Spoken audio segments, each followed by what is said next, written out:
Poppy's Hi, obsessed. everybody. Poppy is obsessed. Oh, hello. I gotta go. Goodbye. No, you're good. What's Poppy obsessed with? Can't hear you now. Playing with ice cubes. Ah, okay. Well, that's kind of cool. We often stick some in the dog's dog bowl because Chili thinks it must be nice of them to have chilled water. I'm sure the dogs don't give two hoots what the temperature of the water is, so long as it's not A, boiling, or B, a frozen block. But anything in between will be fine. But there you go. Hi, everybody. Hi, Mohammed. I think we've got something from you this week. We had it last week, but we took a vote and decided not to talk about it. I'm very joking. No, sadly, we didn't just ran out of time last week, but not this week. It's up there near the top, and it reads very well. So, and I'm going to apologise yet again for misquoting the country you come from. I knew you didn't come from that nasty country, that you came from the nice country. But I just got muddled up. It happens when you're an old man, I'm afraid. So you'll just have to forgive me. Hi, Ian from Auckland in New Zealand. Auckland. Have I been to Auckland? I've been to Wellington. I've been to Ohakea. I've been to some place where the Mikhail Lermontov sank. I've been up Auckland way. I'm sure we went diving for scallops up that way. I had a lovely chowder in the evening with lots of great New Zealand wine. Oh, and a few lobsters. We got scallops and lobsters. That really was a good weekend in someone's shack on a remote beach.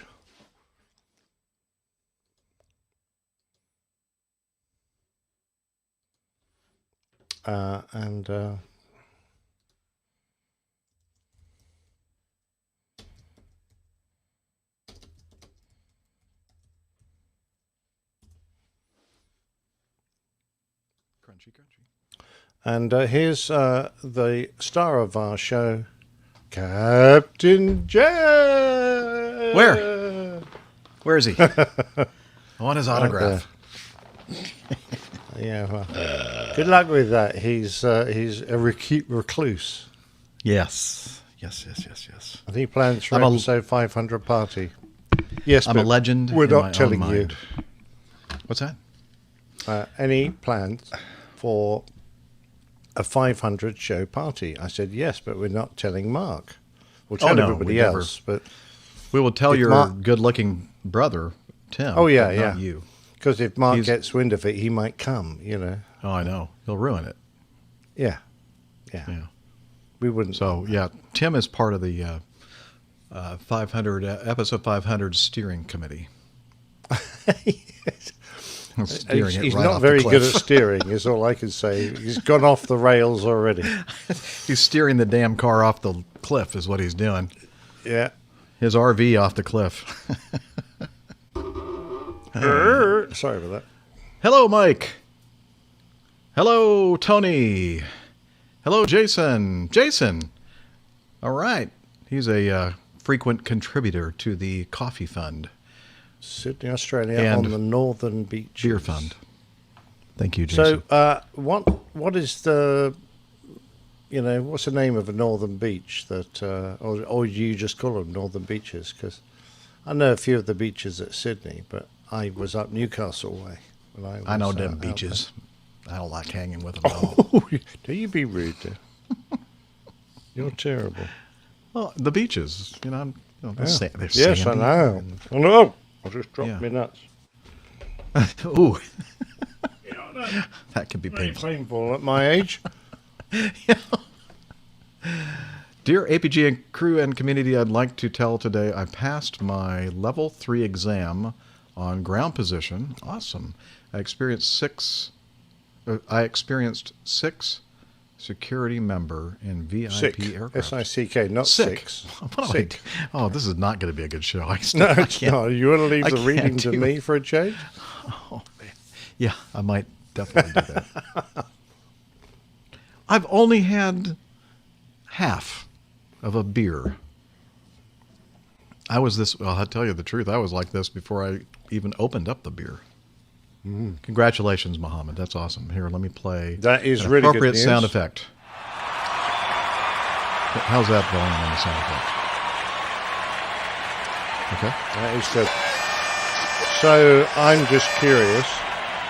Did you have to run down and give CPR, give him the kiss of life, this sick security member? VIP. I'm guessing you just had to order the ambulance. Didn't actually have to revive him. Oh. Okay. Let's see.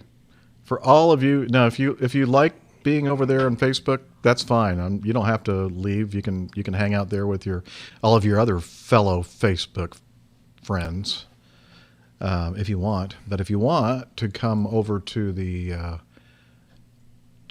what do you call that, YouTube? Yep. Chat. Let's see. There are 21 over there on YouTube, and there are 10 on Facebook. Oh, okay. That's more than usual on Facebook. Yeah, normally we don't have that many. 9 over there. Hey, so I think in the description of the Facebook thing, I don't want to go. Well, shoot, I'll go over there and see what it looks like. Oh, you did? Okay. Well, you know what? I was going to give them the actual direct link to the YouTube video, Liz. Not just the... I mean, that works too, but sometimes people get stuck there. And if you go to the YouTube, APG on YouTube page, which is airlinepilotguy.com/YouTube, if you click on the actual video, the YouTube video, or I think there might even be something there that says watch on YouTube, and then it takes you to the actual YouTube page. I think that's a little bit better interface. But you can just stay on the Airline Pilot Guy page if you want.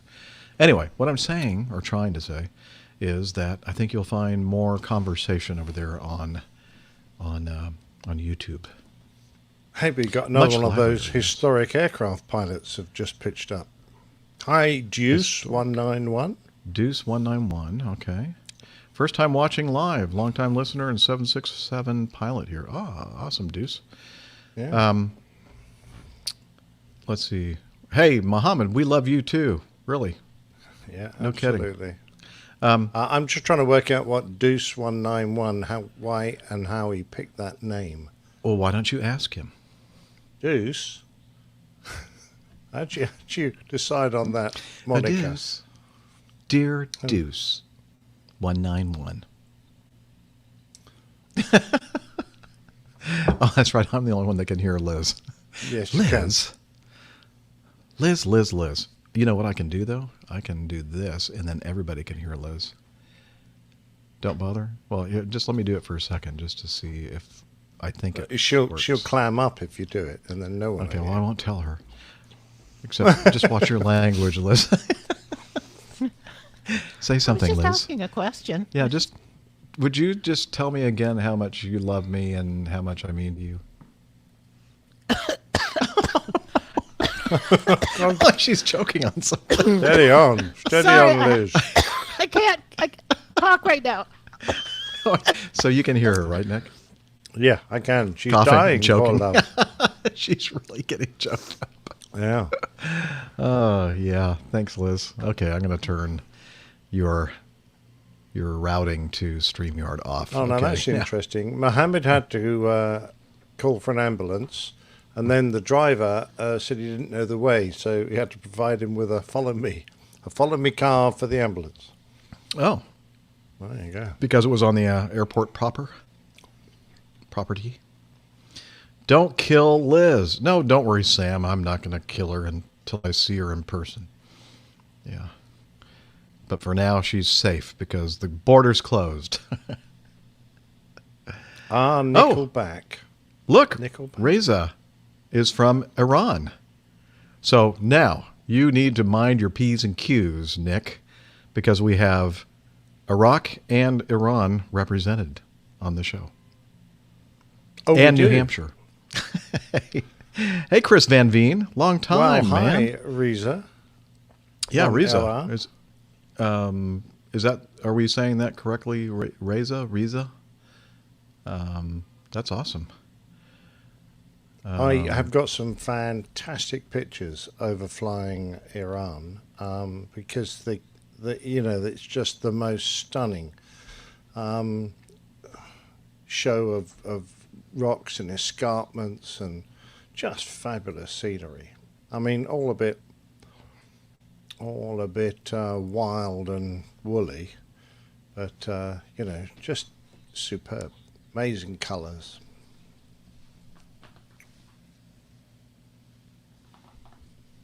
Wow. We got a lot of excitement Historic here but in sweet. the, Yes, there we go. Wow. Hey, Chris, if you probably didn't hear me say, but, and again, you don't have to do this, Facebook people, but you might find more lively chat over there on the YouTube chat.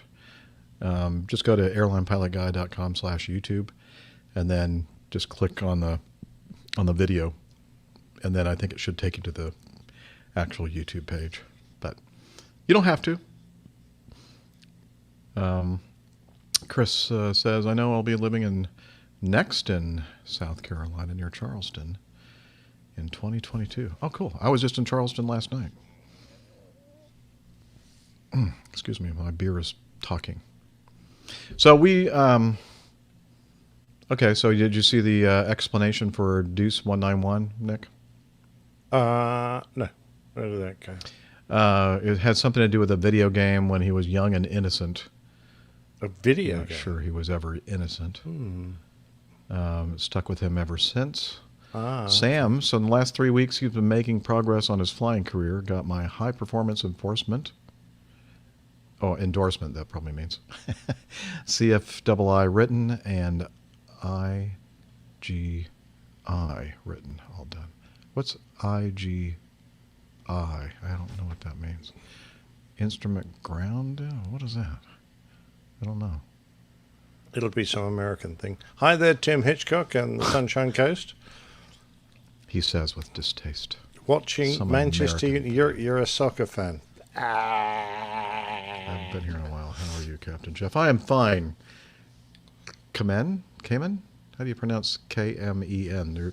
You're missing a vowel there, sir, between the K and the M. K-men. What was Grounded there? pilot. A bunch of You men need to called use K. unoffended sound clip. I'm glad it doesn't say KKK men. Instrument instructor. Okay, thank you. Instrument ground instructor. Ah, cool. Nice. Congrats, Sam. That's good news. Yeah, I got that applause thing handy. Here it is. Oh, shut up. Hey! Just kidding. Don't shut up. That was rude of me. I apologize. You done good, sir. You done good. Did I ever tell you of my story of my American instructor on my flight when I was Do you have to? a flying instructor?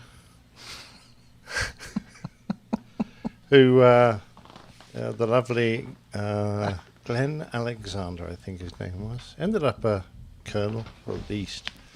And he used to, well, at the end of a course, 6 months, we used to have to write a end of course report on each student. And the instructor who had trained that student for the whole 6 months would do the meat of it, like 2 or 3 pages worth.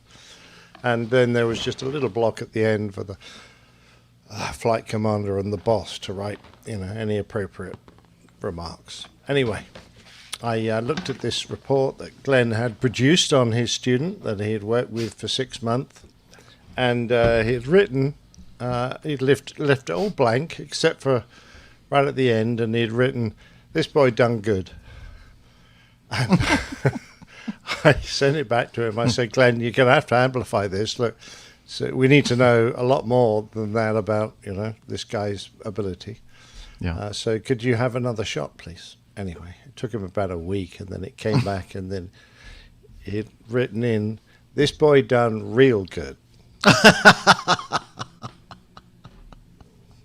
So at that point, I said, "Okay, Glenn, don't worry, I'll do it." Never mind. So I used to have to fill out all his training reports. He's for a him. very clever guy. He was a very nice guy too, actually, as it turned out.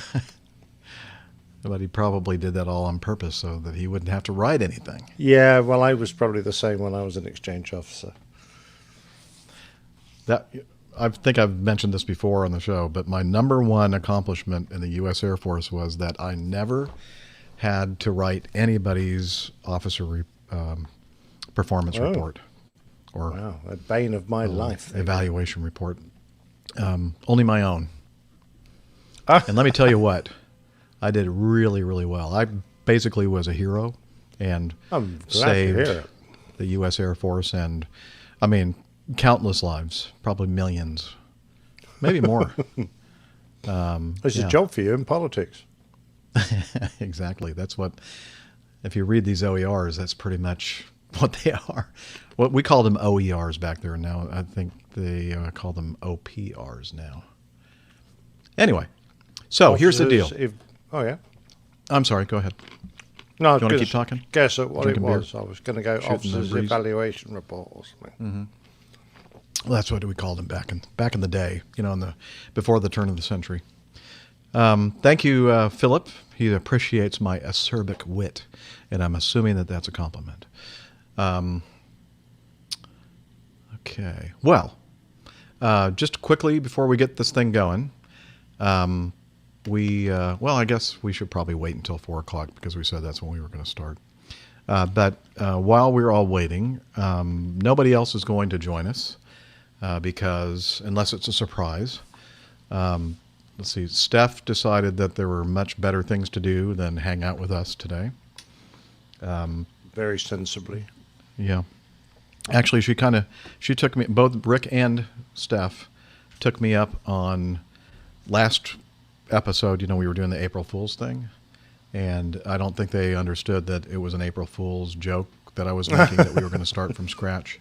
See, Nick, obviously, he figured it out. Well, why did I have to pay £5,000 sterling? Let's don't talk then? about all the details.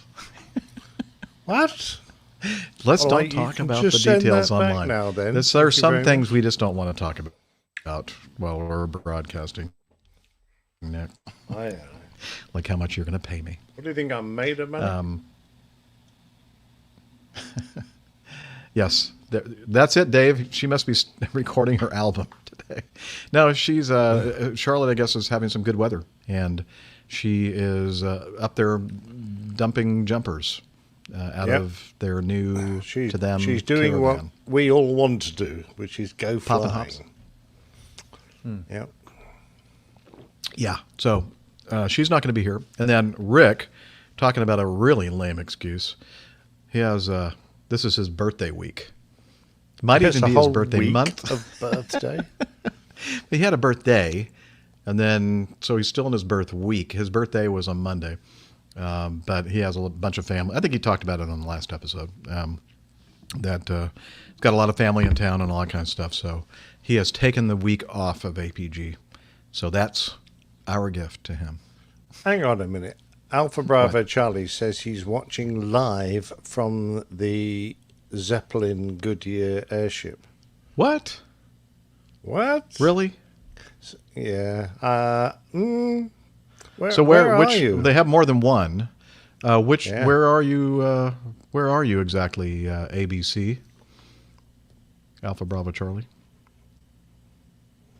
That's And awesome. what are you currently advertising on the side of the airship? I hope it's APG. Zeppelin NT. Oh, the Carson. Okay, so it's out. So I'm sure that's not over the Masters in Augusta. That'd be a long trip. Yeah. Wow, that's cool. Yeah. What's Zeppelin NT? Don't know what the NT is, to be honest. Neither do I. That NT. one's gone over my head, I'm afraid. ABC. What does that mean, Alpha Bravo Charlie? That is so cool. We actually have people in a blimp listening to and watching the APG. You realise the 1st of April's gone. Mic drop. So you actually have to be in a blimp now. New technology. New technology. Oh, right. Okay. Ah, I see. Yeah, the Zeppelin Neo. Yes. Very Oh, good. wow. You're wasting all these. John, all these. just go ahead and ignore us. Go ahead, John. We don't mind. Hi, Liz. Liz isn't going to help you. Oh, Liz, I can't say that to John. That's rude. No, she's not saying anything. Except for she's laughing. When Nearly I say stuff time. like that. Happy APG Thursday. Thank you, Lane. I wish well for Steph and Rick. Well, thank you, Mohammed. We'll pass that on to them. Yeah, they'll hopefully be back with us next week. You know, sometimes, actually, that's one of the... I think I just spilled beer on my shirt. That's one of the toughest things about doing... Are you sure you're a pilot? He says that every week now. Are you sure you're a pilot? That's what my wife says to me a lot as I'm out the door. I don't blame her. Are you sure? Did they really let you fly the airplane? Yeah. Yeah, That's a really. worry. Anyway, which of the powerful single engines do you prefer? TBM or PC-12? Well, personally, I've not flown either of those. And I would say, just off the top of my head, the Pilatus. But Yeah, I'd like to have a go with the don't. Pilatus. Yeah. It's It's Swiss just- made, right? Yeah, it is. And very good at short takeoff and landing stuff. Yeah. I remember we had one at an air show at our base in Scotland. And come the day when most people were leaving, there was just the most horrendous southerly wind, and it was right across the runway, and no one could get airborne. And this bloke in his Pilatus taxied out, and he got to the end of the runway, and we were watching because I was on QRA, and he didn't point down the runway, so I thought that was a bit odd. And then he took off across a 45-meter runway. So his takeoff run must have been less than 45 meters. Wow. What were you saying? That was very impressive. PC-12 all the way with the PT-6 engine, says our blimp pilot. Yeah. What engines Or it do may you not be have the on your thing, your gas bag? Your big old gas bag there floating around.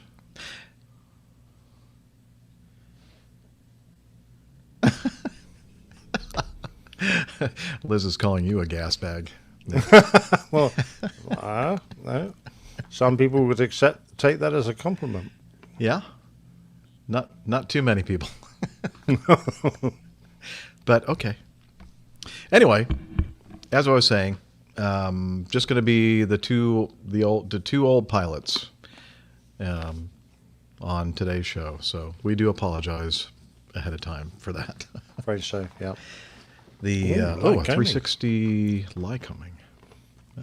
Is that a Lycoming that can point in 360 degrees? No, is that the displacement 360 or something? 360 what? Liters? cc's? Okay. Liz is getting impatient.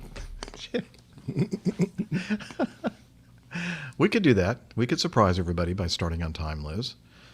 We could. 4 o'clock. Let's get going. Well, I'm glad somebody's there to crack the whip.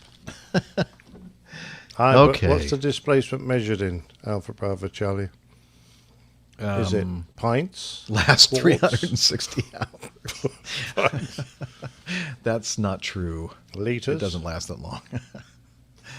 360, what would that be? Would that be 3.6 liters? 36 liters would be too big. Cubic inches, probably. I don't know. Cubic inches, maybe? Yeah, that's probably what it is. Yeah, there we go. Hi, Philip. Cubic I have no idea, because for about the last 4 years, I didn't record a single flight. Sorry. It's got to be, I don't know, somewhere around Got to go. 25, 30,000. What's a blood bike No, call-out? 25,000 What does that I mean? guess. I don't know. Cubic inches. What? I don't know. What are you saying? Dave Lakeland says he's got to go. He's got a blood bike call out. Oh, that sounds like those biker gangs. Oh, blood bike. Did you answer? Perhaps did he's you one of answer- those medical guys that delivers blood around the place. Oh. On his motorcycle or something. Did you answer Philip about your total flight time? Because I was it? I don't know because I stopped recording my hours, which was actually illegal. You're supposed to keep a record, but I always assumed the didn't company. Did. Yeah. Well, didn't I they? assumed they did, but I never actually asked them.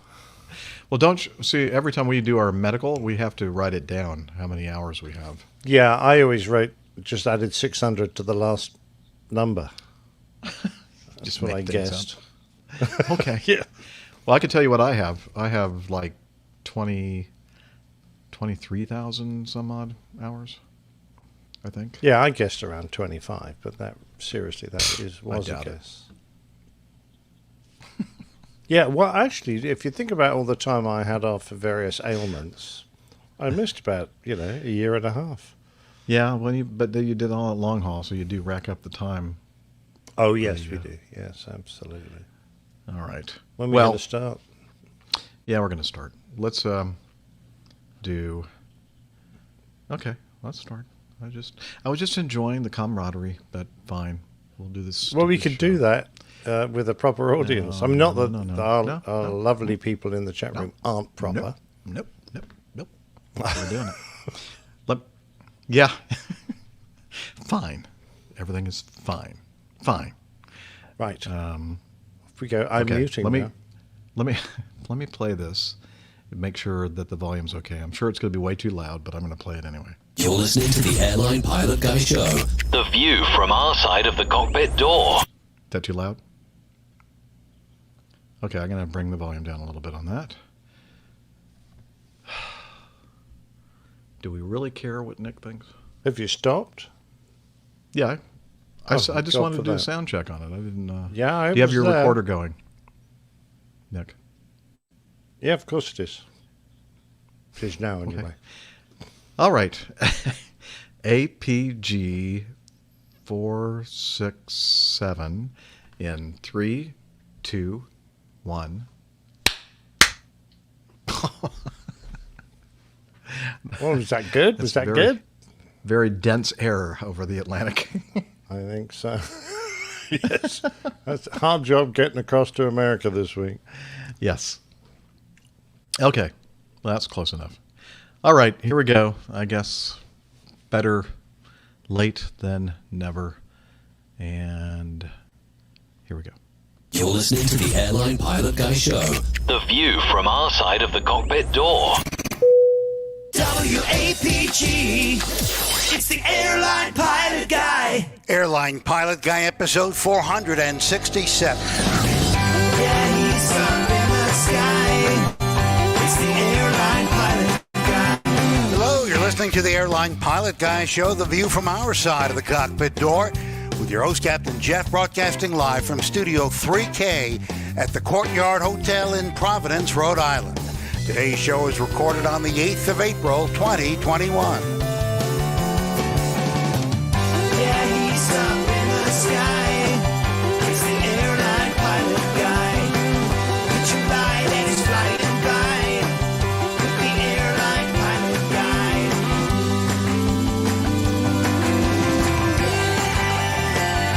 In today's episode, an Ethiopian cargo jet lands at the wrong airport, followed by a sister plane which almost does the same thing. Indonesian investigators find the cockpit voice recordings from a flight which crashed in January. More news, your feedback, and today's plane tale. So get all settled in. Tray tables and seat backs in the upright and locked positions. Electronic devices powered on. I'm Radio Roger, and Flight 467 is ready for pushback. Thank you, Radio Roger. He is, and we've confirmed this through research since the last episode, an award-winning TV and radio reporter, currently at the #1 All News Nation. Thank you, Radio Roger. He's an award-winning TV and radio reporter, currently at the #1 All News station in the nation, New York City! And welcome to the Airline Pilot Guy Show. It's an aviation podcast covering the latest in aviation news and answering your great feedback. I'm Captain Jeff, a pilot at a major legacy airline based in Atlanta, Georgia. And joining me today from his studio in Hartford, Hereford, and Hampshire. a world traveler. Nope. Well, used to be. Professional photographer, former RAF, RAAF fighter pilot, retired Airbus A330, A340 captain for Virgin Atlantic Airlines. It's Captain Nick. Well, hi there, Jeff. It's so nice to be on a show where we don't have to tell fibs to all our listeners. I'm feeling a lot more relaxed this week. I don't know. I kind of enjoyed doing all the fibbing. That was kind of fun. But yeah, I had a you're a great bad time boy. on our last episode. Yes, I am a bad boy. A very bad boy. And now let's go for some very bad news.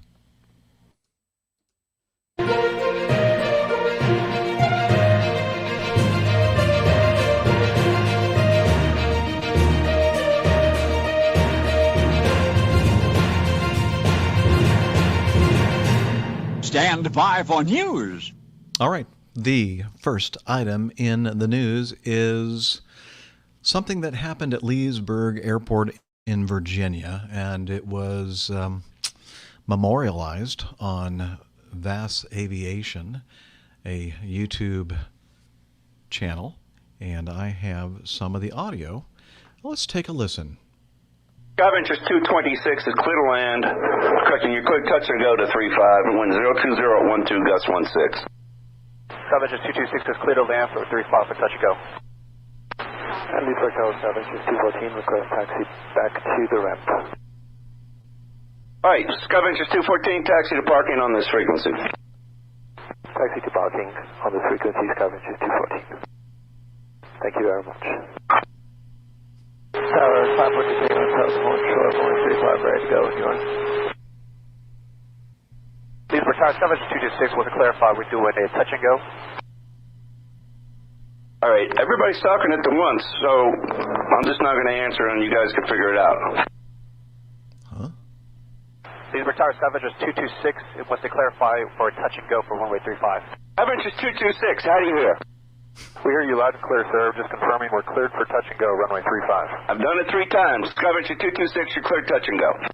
Clear touch and go, runway 35. My student will be repeated back. Clear to land. Just wanted to confirm. Thank you. Did it back, I confirmed it. You got to pay attention. There's too many airplanes on the frequency for me to talk to you 4 times. Alright, the Cirrus down here, who wants a taxi? Say your call, sir. 542 Victor Alpha, where are you going? Going to runway 35. Alright, that's really good. Okay, when you decide where you're going to go after you get to runway 35, you let me know. Will do. Are we clear for taxi? No, you sit right there until you tell me where you want to go.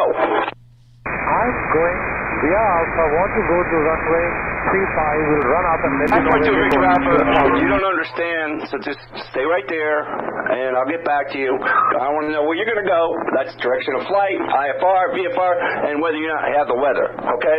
So just sit there and chill out till you figure that out. Perfect. So let me tell you, this is Alpha to call. Sierra, Alpha. We're just doing complete checking. And we have the weather. 542 Victor Alpha, just stay right there. I don't have time for you right now. I'll get your clearance when I can. 9 Papa Zulu, did you call? Hey, Papa Zulu, you're clear to land on runway 35. The wind 010 at 10 gust 16. Clear to land 35, 8 Papa Zulu flight. Well, I think somebody was having a bad day. Was this guy moonlighting from his normal job at JFK? It might be. Yeah, talking about rude and just inappropriate behavior from an air traffic controller. I mean, he's there to help them. It's not the other way around. And when he's talking about like everybody's talking out all at the same time, unless there's more than one frequency, which there might be, maybe the scanner audio only captured some of it. But it just and the guy calling in just to confirm that he's cleared for the touch and go and not cleared to land, which is what he said to begin with, is being very responsible for the pilot, but very irresponsible for chewing him out for, querying whether or not they have the proper clearance. Yeah, I love the fact that he was saying, there's too many aircraft on this frequency, I can't, speak to you all, and blah, blah, blah. And the time he took for his rant, he had 2 major rants during that, occupied more airtime than half of the transmissions that he was complaining about. So I'm going, if you're really busy, then just get a grip and deal with it. Don't fill airspace, fill the radio frequency with your own personal aggravated blast at the pilots. You're right, completely unprofessional. So that poor guy in the Cirrus at the base of the tower, he goes, where do you want to go? How about saying, like, what is your destination? That's clear. That means, I'm going to this airport. But where do you want to go? We want to go to runway 35, whatever. That's a legitimate response to that question. And then he starts chewing them out for it. You know what this reminds me of? This reminds me of RHAG. RHAG. That's what I like to call RH and AG, Opposing Bases podcast. This is the way they sound on the radio. They're totally impatient. I've never listened to them personally. I have, and it's embarrassing. Is it? Is it really? Yeah. No, I'm just kidding. They're very professional. Well, mostly, yeah. Yeah. But anyway. No, so. I think that guy needed to, take 5 and go and chill for a bit. Take a chill pill. Maybe take a couple of months off without pay. That's what I would recommend. Yeah, it's just that nowadays we all know that that's going to hit the YouTubes, and it's just embarrassing for him and his employers and for the the air traffic profession as a whole. I mean, I'm not saying that there weren't some mistakes being made by the guys in the other end. Some of those pilots probably didn't need to make those calls, or should have had their clearances on request, or whatever they needed to do to make this chap happy. But to lose his rag like that is not good. I could be wrong, but I suspect that this may have been a flight school with these call signs. And, if you're a flight school, you're instructors and students, and, you got to have a little bit more patience at a place that has flight schools, I would imagine. Chris Murphy asks a great question. Jeff and Nick, would that warrant a call to the tower the tower supervisor? I'd think so. I would. If I were Well, I've done it in the past. When I've had a problem with a controller, I've got on the phone as I leave the aircraft and called the tower and asked to speak to the supervisor, and we've discussed it. And it's a learning curve. We all learn all the time, and there may be a good reason for it. So it's always worth talking it through, so that no one leaves their day's work feeling that there was something hanging over them still. Right. Well, that was a great way to start off the show, wasn't it? And a grumpy old man with 2 other grumpy old men. Yes. Yeah, Phil asked the question, don't pilots make mistakes? But of course we do, absolutely. No. But I think we're usually pretty apologetic if we do that. We don't climb onto a high horse and start shouting at people. Or most don't. I used to occasionally. But well, thank goodness he's not flying anymore, so we don't have to worry about that. Yeah. Okay. I think that's probably, I think everybody agrees that that probably could have been handled a little bit more, I don't know, appropriately, kindly, professionally. Sam says maybe the pilot should have told the tower to be ready to copy a phone number. It sounds like Philip was joking. So. I'm sure that Philip was. Yeah. Yes, he was being facetious. Oh, there's a good Tantrums in the Tower. That's a good show title. Tantrums in the Tower, and Micah suggests grumpy old men. Yeah. What do you mean, Micah? Okay, let's move on, because that first news item is kind of, it's a downer. It's making me sad. All right, update, crash. Swarjaya. I still don't know how to pronounce that. The Indonesian airplane that crashed recently, the 737-500 at Jakarta on the 9th of January, 2021, lost height and impacted the Java Sea. You'll remember that the thing that they were missing, kind of a big piece to this puzzle of why they crashed, was the memory module in the cockpit voice recorder. And yay, they found it. The memory module was found and recovered, Indonesia's transport minister reported, and the KNKT confirmed. Hi. It says hi. What does that mean? I'm sorry. I'm just reading what I have here in Evernote, and after that first sentence, it just says HI. Hi. Somebody's saying hello to me. The memory module. What, Liz? Oh, maybe somebody in Hawaii. Yeah, that's it. The memory module was found at approximately 20 hours local time, 8 o'clock on Tuesday, March 30th, 2021, about 500 meters off the coast of Pulau Laki Island, Laki, at a depth of 14 meters below 16 centimeters of mud. This suggests the CVR memory module was found about 4,700 meters west-northwest of the last ADS-B position of the aircraft. The KNKT estimates it will take between 3 days and a week to download the CVR data. That's a long time. Following the preparation of the download in a lab, download of the data, the CVR and FDR, will be synchronized and a transcript will be made, and this then permits everyone the investigators to analyze the situation in the cockpit. So good news. I'm glad they found that thing, and hopefully we'll be hearing some analysis as part of this investigation soon.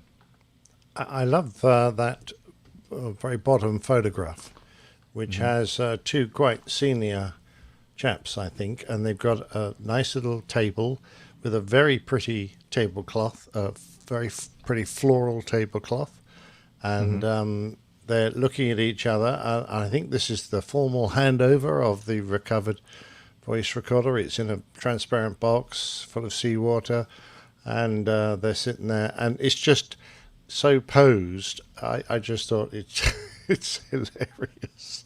Yes. It looks like they're at a funeral or something. It is exactly what I thought of at the first thing. I think, oh my God, it's a body.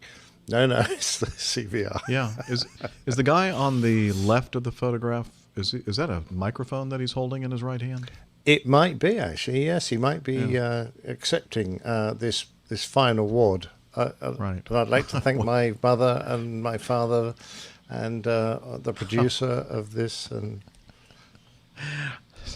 Liz says that maybe he is about to sing one of Steph's new songs. It might be. He might be. He's got a lovely pink waistcoat on as well, which I think is very fetching. Very nice. Anyway, of course, that has nothing to do with this investigation or this terrible crash. But, No. we try to make light of it if we can.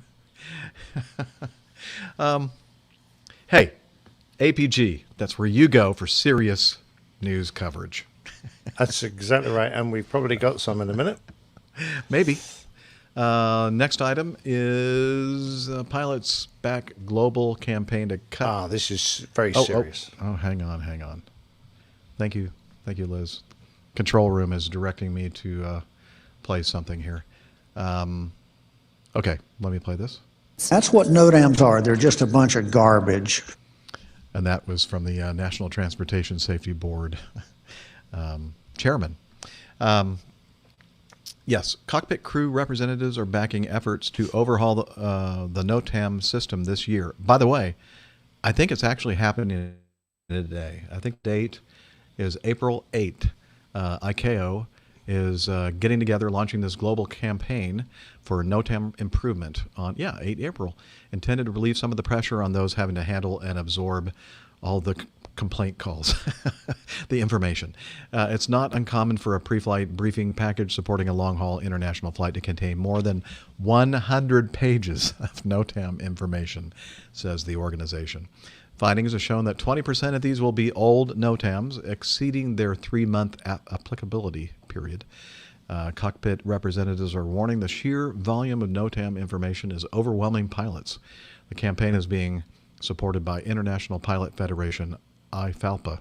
I think that's the way you said that. IFALPA, International Federation of Airline Pilots Association. Yes, good idea, Liz. Liz thinks that we should send in that sound clip as our official recommendation and contribution to this. Well, I think symposium. that's right. Yeah. I mean, they go on to make big deal of NOTAMs that are out of date, basically. Mm-hmm. And they're saying that NOTAMs that are after 90 days or whatever the period they're supposed to be valid for should be removed. But so many are just sticking in the system, and they're particularly pointing out some countries like African zones, which had the highest proportion of outdated NOTAMs, with 43% labelled very old in the Western and Central African regions, compared with 5 or 6% of very old NOTAMs in the European and North Atlantic region. Well, even 5 or 6% is too much. But they make a big deal of this. But really and honestly, that's just the tip of the iceberg, old NOTAMs. What we really need are the old NOTAMs to be more appropriate to those events that pilots are actually interested in for the safe conduct of their flight. Mm-hmm. We don't need repetitive indications that there are birds on the airfield. There are birds on every damned airfield. What? There are cranes in the vicinity. There are lots of things that could be taken as read, and I think many of us think that they are put there almost as a legal requirement, so that the airfield feels that it's justified now in if someone has a problem saying, well, it was in the NOTAMs, but for us pilots, we just want to be able to filter out all the garbage and be left with the ones that actually affect us, like that poor Canadian crew that nearly landed on a taxiway in San Francisco. That's the one. That's the event that the head of the NTSB was talking about. If I'm not right, not wrong. Yeah, you are correct. Yeah. In fact, when he actually mentioned about what you just said about the birds. He said, birds in the vicinity of the airport. He goes, they're always in the vicinity of the airport. Why even state that? It's like every darn ATIS broadcast you listen to says, birds are in the vicinity of the airport. Okay, thanks. And they say, 100 pages of NOTAMs. It wasn't unusual, but just bear in mind that the print used on the NOTAM pages is tiny. I mean, it really is tiny, and it's all capitals. And there's no real way for proper punctuation, and no real way to mark out which NOTAMs are important. There's no color coding, for example. There's no classification as to say, well, this is vital, so we'll make this one red.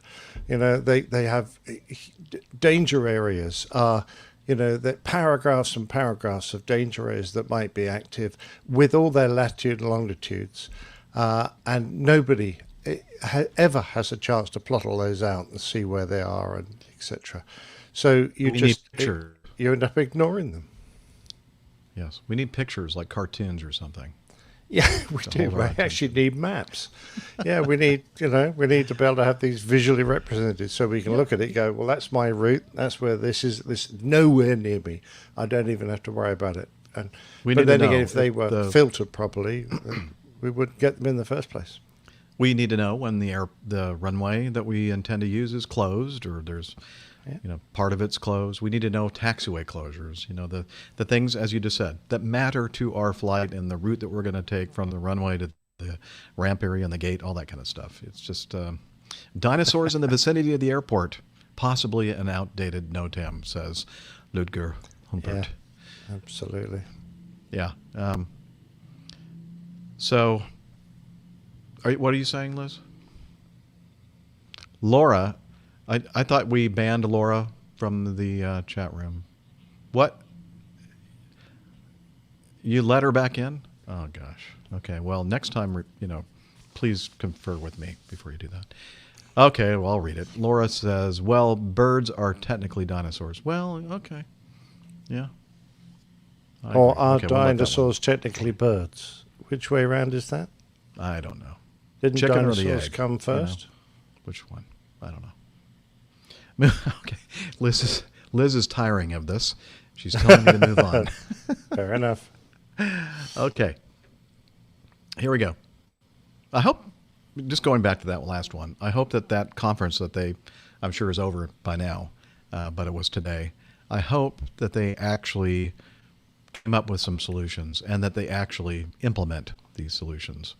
One of the loopholes that a lot of people use, they said that there's like a 90-day period where some of these older NOTAMs fall off, but what people do is they reissue them, and then the 90-day clock starts again. So it's like some of these NOTAMs are there for decades, but because they keep reissuing them within that 90-day period, they stay there. That's ridiculous. Okay. Yeah. You know how we feel about that. And everybody that I've ever talked to who flies airplanes agrees.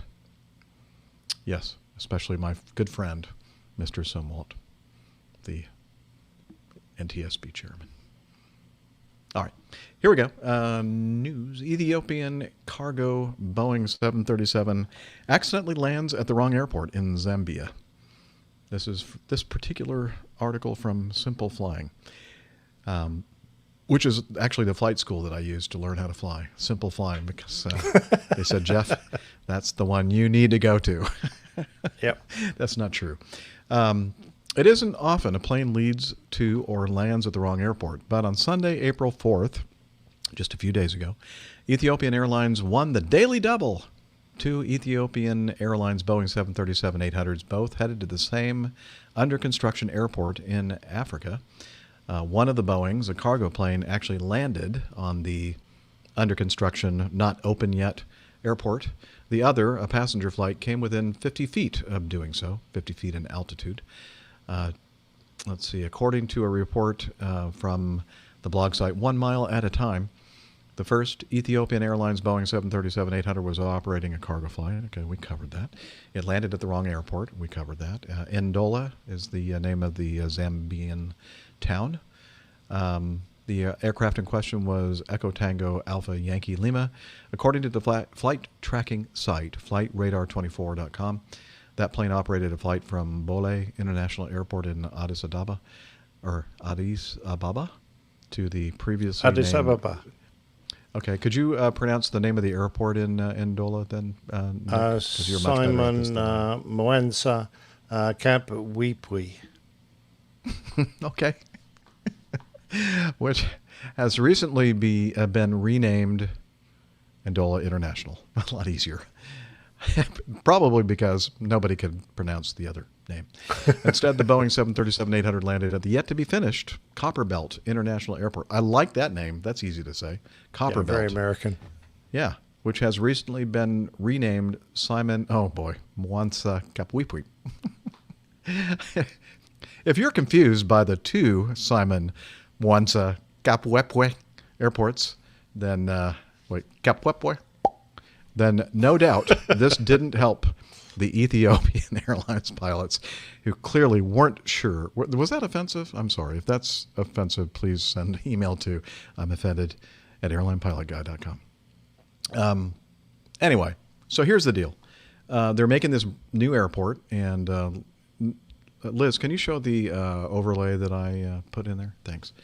So let's look together at this Google Maps or Google Earth satellite view. It's kind of far down. Sorry, I didn't make it very convenient for you. There you go.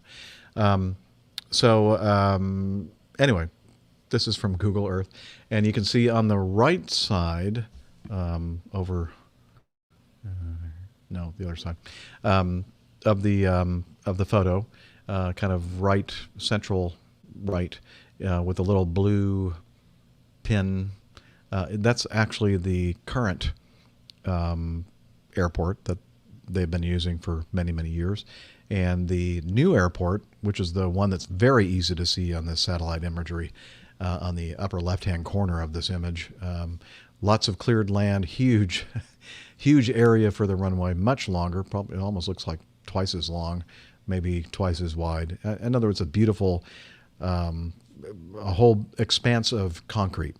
And I can definitely see if they're coming in, and by the way, the direction of their flight is coming in from right to left looking at this photo. So you would be looking at the city or the town of Ndola, and you'd see this brand new under construction runway in the distance, thinking, like a bug going for that bug light. That's the airport I'm going to land on. Yep. What? The number of people in our chat room up above the... okay. Well, I don't see what you're looking at, Liz.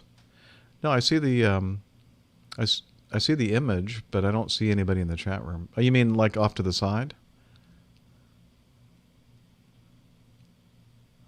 Oh, I'm sorry. Okay.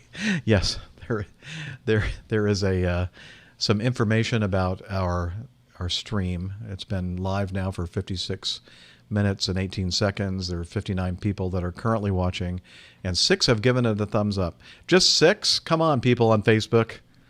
Give us some love. Anyway, of course, we told everybody on Facebook to come over to YouTube, so that's not going to help. Anyway, getting back to this news item here, when I was reading this, I was thinking back to some anecdotal experience I had a few years back before Atlanta International opened up the southernmost runway, runway 28, runway 10.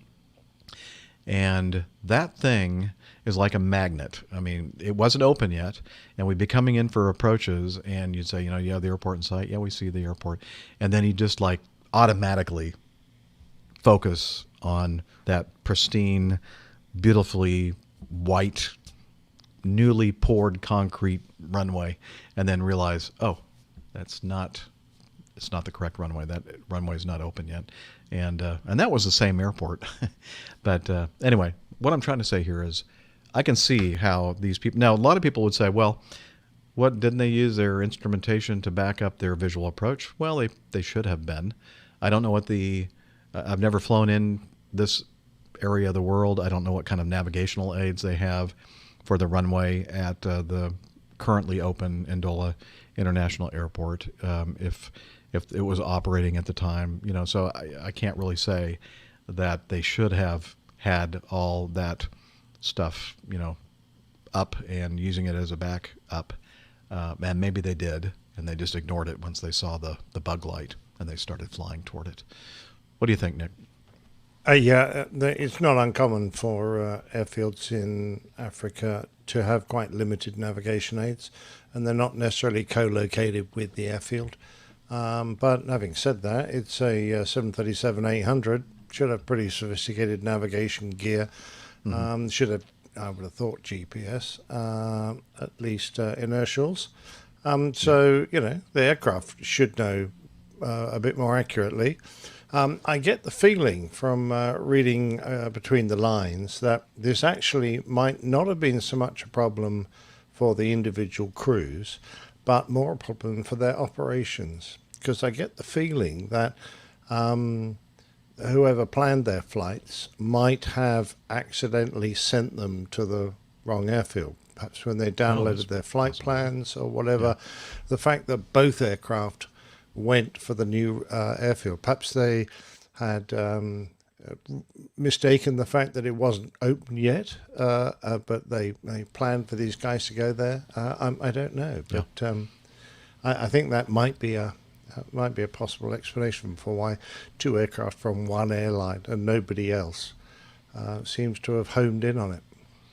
That's a good point. I think maybe Liz is thinking that maybe NOTAMs had something to do with it. That's what NOTAMs are. They're just a bunch of garbage.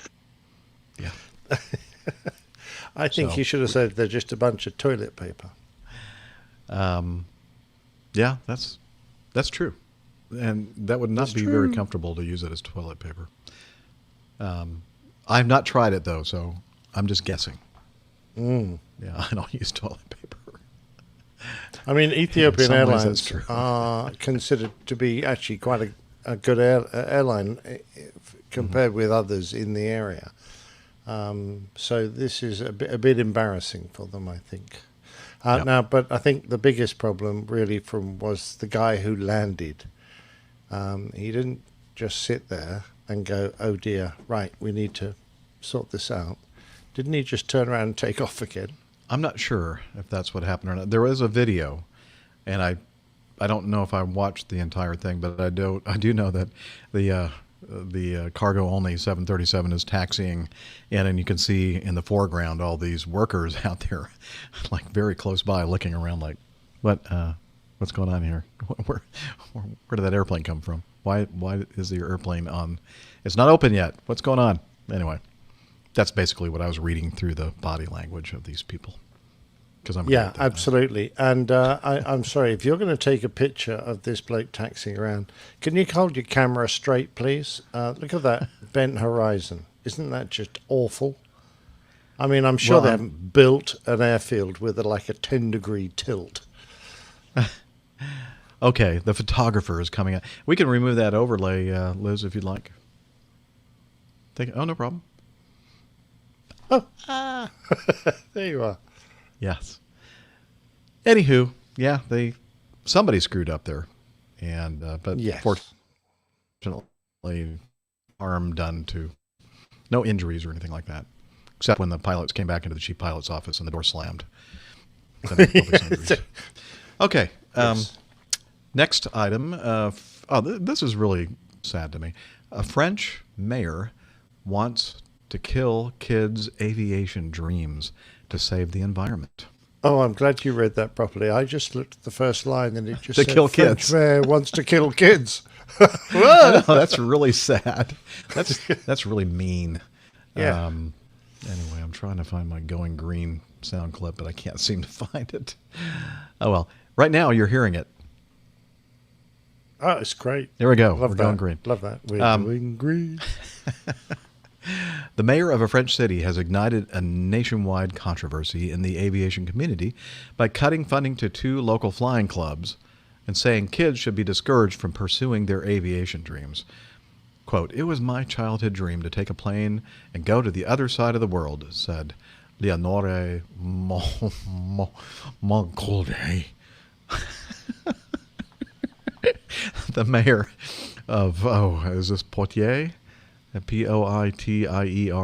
Where, Steph, where are you? What is it, Liz?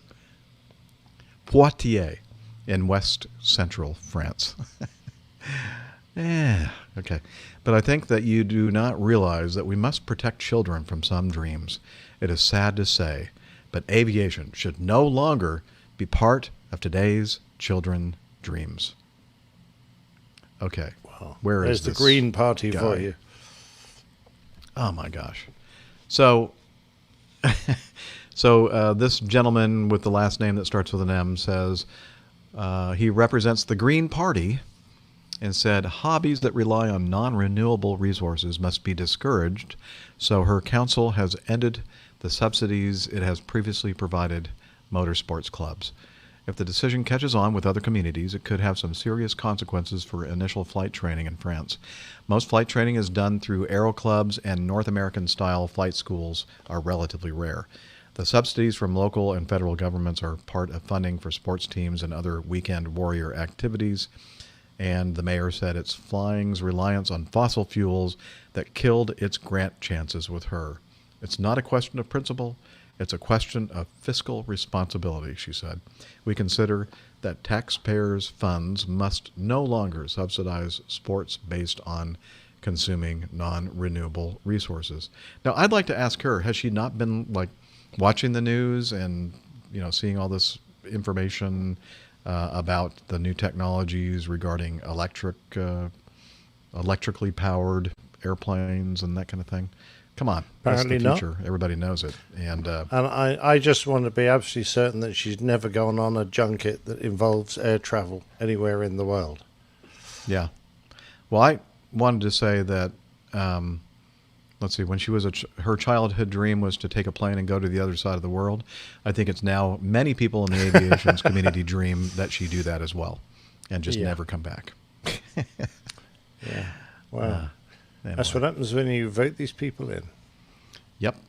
No, it would be very sad, and I hope that the schools come back and say, well, we will use your money to invest in electric-powered aircraft, and, you know, perhaps gliding. Yeah, I mean, it's airplanes are not going to use fossil fuels forever, and by eliminating the resources to, help children, which is obviously the future in the aviation world, help children, pursue their dreams and actually go into this field by, restricting or cutting off funding is just very short-sighted and shooting yourself in the foot. Although, I don't know, maybe the Green Party wouldn't be shooting themselves in the foot unless it was like maybe a rubber band gun or something like that. Probably. Anyway, a pea shooter. There you go. All right. Continuing on. Last one. Right. Yes. Yay. The United States FAA, Federal Aviation Administration, issues new Ukraine warning. And this is from International Ops Group 2021. And we'll have a copy of the Federal Aviation Administration warning information note in the show notes, so you can all read it. This is just hot off the press. I subscribe to the International Ops Group notices, so they put those out every now and then. And this, I think I just got yesterday. The FAA has published a note warning of escalating tensions in the east of Ukraine along the border with Russia.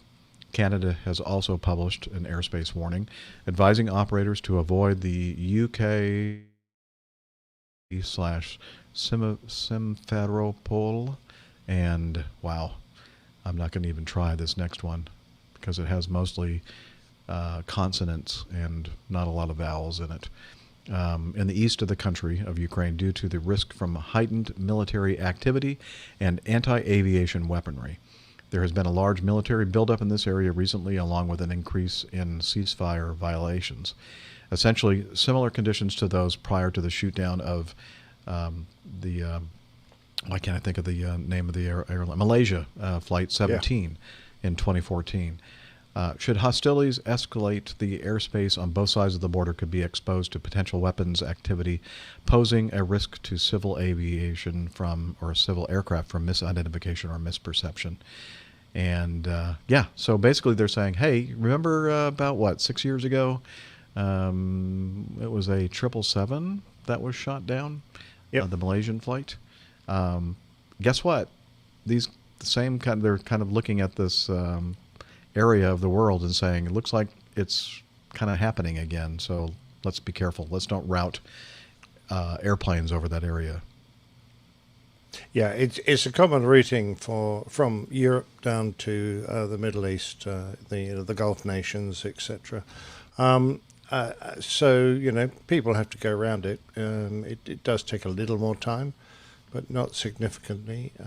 So it's definitely not worth the risk. I remember when the Malaysian aircraft was shot down by what I think is generally accepted by most to have been a Russian surface-to-air missile.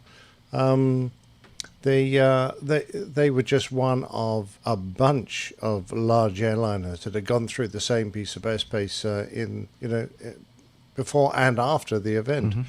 So I think it's important that people pay attention to these. Although I noticed at one point that the UK and France both have warnings in place. Germany does not have any published warnings in place at all. Oh. So that's a surprise to me. Interesting. Huh. That is, that's interesting.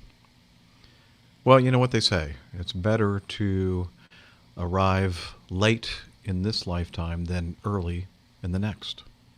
Yes, good point. Well made. All right. Let's... that's it. Again, as I said, the actual information note from the FAA will be in the show notes. You can read it. So if you're out there, if you're a dispatcher for, international airline, maybe you should pay attention to this and reroute some of your airplanes so that they don't fly over this area. Because we don't want to be talking about this on a future show. All right. And now it's time for my favorite part of the show, except the plain tales, of course. Getting to know us. It will be, sadly, it will be short. That's, what she said. This is the time of the show where we kind of talk about what we have done between episodes of the show. And as Liz was saying in the background that I only could hear, or only I could hear, that it should be a short segment because there are only 50% of the crew. Oh, throw the 50% up. Okay. You read my mind. All right. There you go. Only a 50% guarantee today. 50% of the crew is here. And, very good, Liz. Yeah. So, Nick, what have you been up to, sir? I guess the last show was exactly a week ago. Absolutely. Nothing much has happened on a personal note other than the regulations with regard to our lockdown are progressively easing. And in 4 days' time, I'll be able to have a haircut. Hooray! Yay! And your hair looks nice, though. Yeah, it's bloody annoying. I tell you that for nothing. I never have had long hair, and I tell you, it gives me the heebie-jeebies. But there you go. Outdoor sports are being permitted, and so I'm starting my summer bowling as of the 24th, which is great. Really looking forward to that. And, of course, that means I won't be able to do any plain tales over the summer because I'll be too busy bowling. So, bad luck. Okay. Sorry. We'll just start repeating because there are like hundreds of these things. So many we don't know what to do with them all. Yes, I know. Damn things getting in the way and everything. I know. You're always having to move the things out of the way. Come on. Yeah, exactly. Right. Piling up in the background. So all that's good. And in addition, just for me, I got a lovely email from Sebastian, who runs the Air Crash podcast, the ACPC, Air Crash podcast. We mentioned him previously. He was a startup podcast in Germany, and he was no competition to us, so we were very happy to promote him as much as we could because it was a German-speaking podcast, and I got the chance to be invited on to a little talk show he ran covering one aspect of his a recent incident or accident he'd done. But now I'm not so sure whether we ought to talk about this, Jeff, because he is now bringing out an English-speaking version of his podcast. So now he is going to possibly take some of our listeners. What should we tell everyone about it or not? Well, can we pick the ones that he can take? I would like to put Laura at the top of the list. Yeah. Just kidding, Laura. Yeah, you can. Yeah.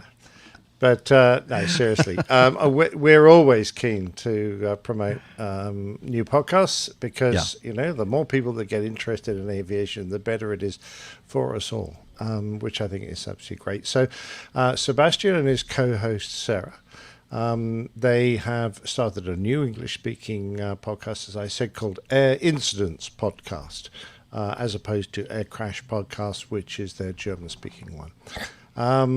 So it's based on the successful previous show, and you can find it already on most podcatchers. Certainly I found it today on Apple Podcasts. There is only one episode out so far, which deals with that tragic collision that occurred between two aircraft, a Russian airliner and a cargo aircraft over Europe. The Überlingen mid-air collision, the one where the controller allowed two aircraft to come together at the same altitude, gave one, he told one of them to descend at the same time the other aircraft descended, because that's what his TCAS said, and sadly they came together. I thought he dealt with the tragedy really well. I mean, it was really clear and well laid out. And his co-host, Sarah, isn't actually, doesn't have any connection really with the world of aviation. She has her own podcast, so she's a very competent co-host. But she reads a lot of the descriptions, and then she asks very sensible questions that people who aren't in the industry would ask. And from that point of view, she brings that insight that you would get if you were listening to a podcast like that and you weren't an expert. They're the sort of questions you would want to have answered, and she's very good at doing that. Anyway, in the next episode, Sebastian's going to be dealing with what is probably quite a well-known incident, the Air France 447, the A330 that fell foul of a loss of control that had occurred after they had loss of airspeed indication in their aircraft. Anyway, he's asked me to come on as a guest. I'm not getting paid enough by APG, so I need the extra cash, so that'll help a little bit. So to be on his podcast. So I think we're recording the show on Monday, and they come out on a Friday. He's now going to alternate one German, one English one. So you'll get an English show every 2 weeks. He's on the social medias. If you go to his website, it's all in German at the moment. But that will change. And on the show medias, you can find him at Air Incidents Podcast. It's a plural, Air Incidents Podcast, on Facebook and Instagram. And like I say, his website will be accommodate English speakers when eventually it gets altered. And apparently Nick is going to be the new co-host over on their show. I don't think so. No. I think he just wanted the shout out. So I get invited on and he gets a shout out. So anyway, it'll give me something to do next week, which is nice. Awesome. Well, I look forward to listening to it. He's actually I think it'll be a very good show. And he puts a lot of effort into it, and it's really good from the visual side. So it's probably one that's worth looking at on YouTube rather than just listening to the podcast, because he does a very professional job with his video work. More professional than this? No. But we don't talk about air crashes all the time, do we? No. You're brilliant, Jeff. Oh yeah. Well, this video, I don't know even how to describe it. It's just obviously we plan can you to do that? This for video. Oh, can only. you do that? No, I can. I just don't have my video mixer with me here in the hotel room. Okay. Are you sure? Yeah, I should. You don't know which button to press. I reckon. Yeah. Anyway, well, that's good. I'm glad. As Nick said, just all fooling aside, we love to promote other podcasts, and there's so many aviation-related podcasts out there, and we're all doing things a little bit differently. And I would probably say most people would agree that the way we're doing it here at the APG is probably the worst. All right. Yes. So I might point out, by the way, that Sarah is a very attractive co-host. Well, I didn't want to say anything, but she is very pleasing to the eye. Yes, she certainly is. Yes. Yeah. And if you want to give her my telephone number, feel free. No, I'm just kidding. I'm sorry. Yeah. Du bist ein hübsch Fräulein. Right. Which I think means you are a attractive woman. but I could be wrong about that. But that's that's what the high school bloke who German taught you I'm that trying to remember. Du bist ein Hübsch Fräulein, something like that. Anyway, here we go. We're going to continue. Anything else, Nick? I mean, do we have time for anything else? No, that's Nick? it from me. Liz? I don't have anything else we're over time now. ever again, ever. Just kidding. Okay, very good. It's going to get a little bit more difficult scheduling our show, especially because Nick is going to be doing all the other shows. But no, because of the bowling and all the other activities that you're involved with. But we'll do our best to getting a haircut. That's going to take a lot of time. That is going to take ages. I'm not kidding. But we'll do our best to. And again, if you're watching, listening to this episode, this is not a normal thing when it's just the two of us. We usually have optimally.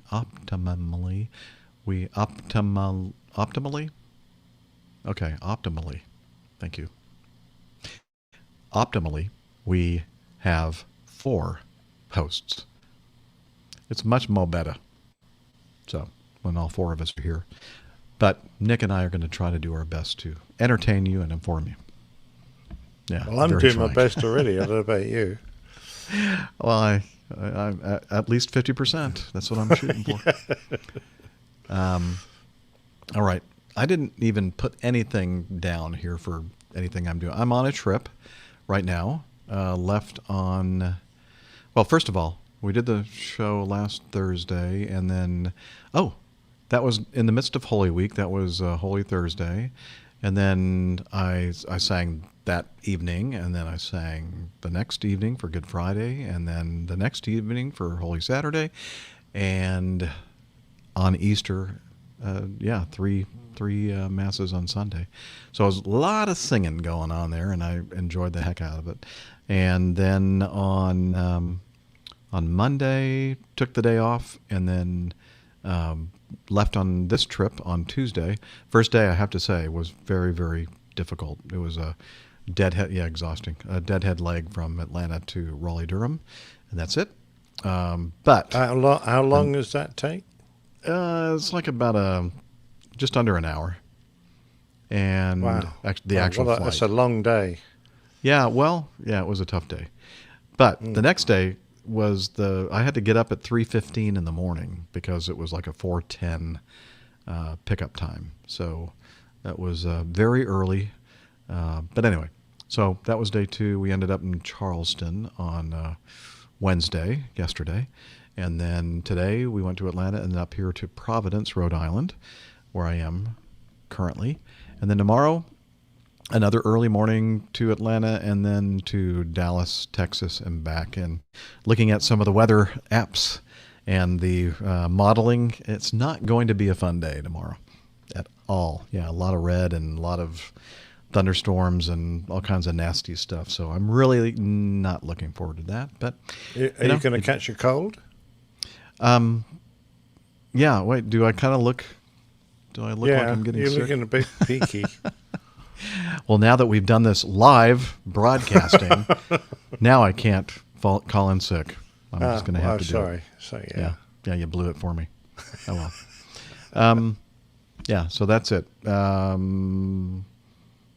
Oh, thank you so much. I should probably look at this note because there actually is something in here that our producer-director put in there for me. And I received this email from Anne-Marie Bain. And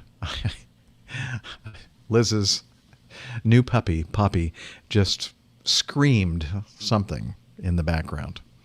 Is Poppy okay? I love Captain Jeff. Okay. Yeah.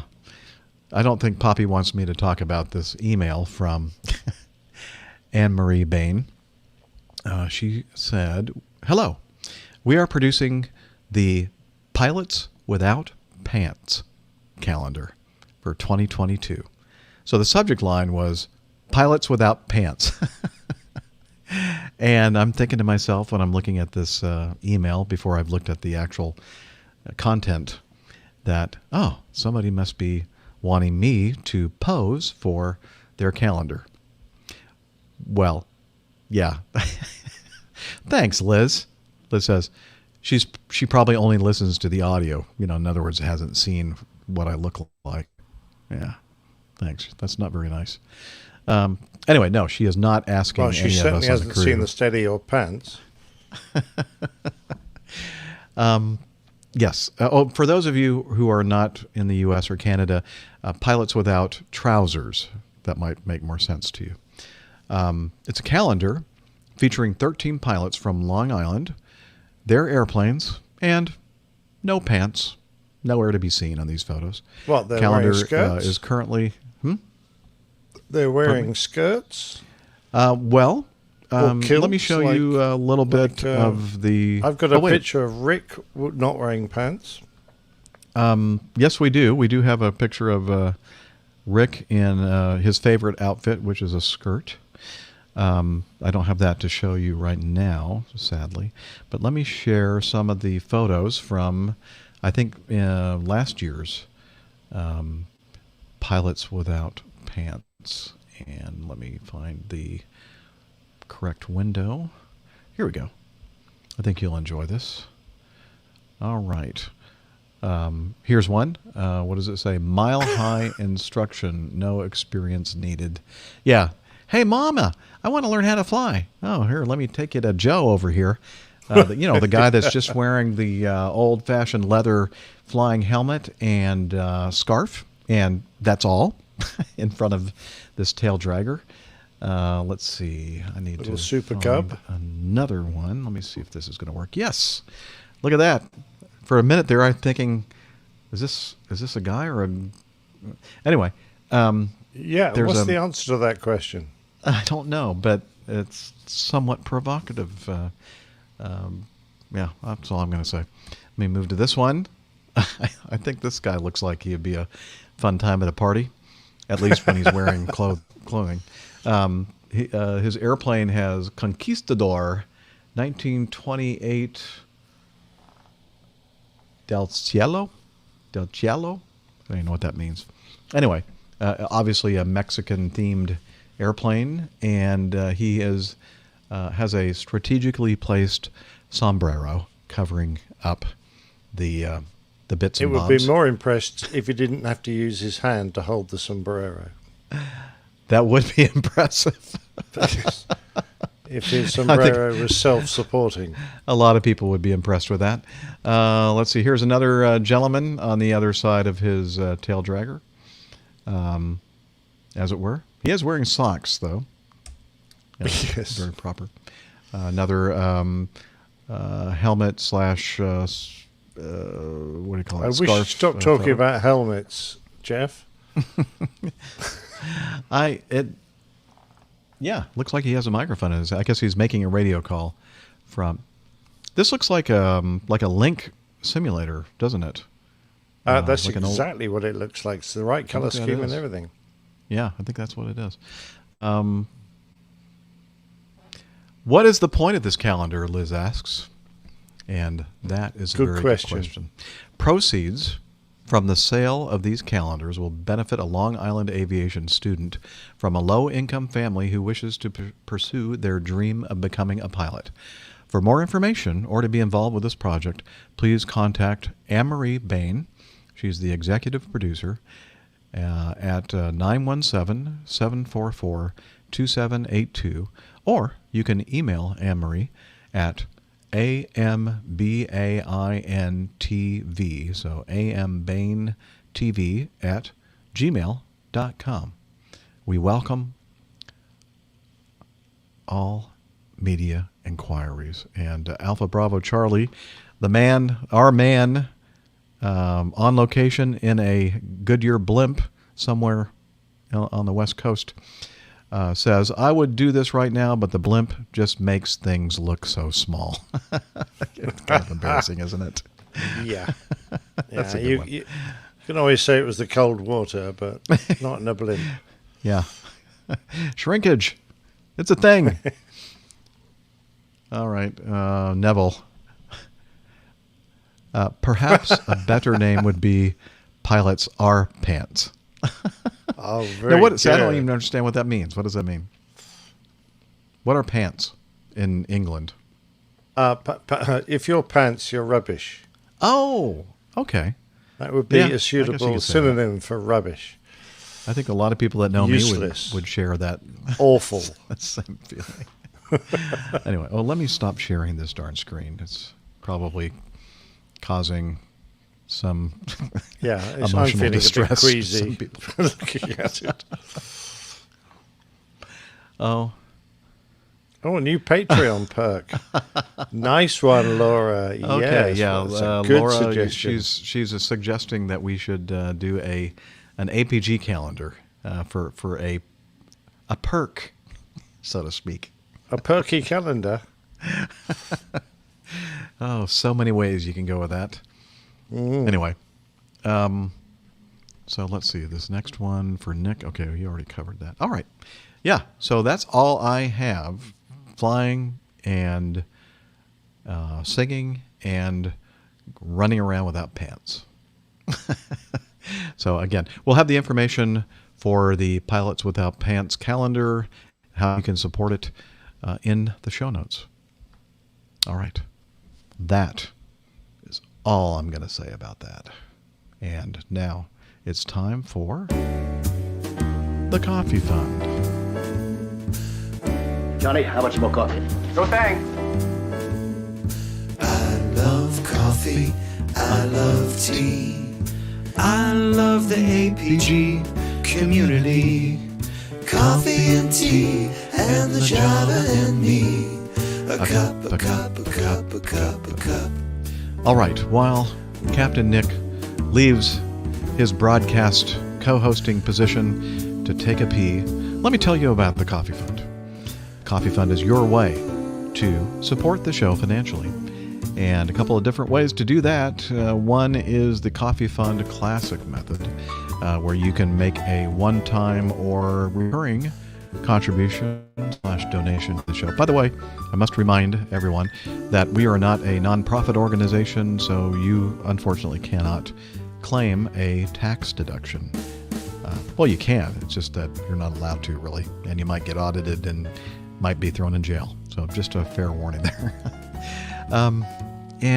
Since the last episode, we have 3 gentlemen who have, well, I'm assuming they're gentlemen, who have contributed using the Coffee Fund Classic method: Randy Ackerman, Kevin Williams, and Mazuz Karim. Thank you very much for your generous contributions, gentlemen. And the other way to do it is become a patron of the show, like the patron of the arts, except that the APG show is not really art at all. That you can become a patron and pledge a certain amount per episode, and information about that is on the website airlinepilotguy.com/coffee. And now, let's go to feedback.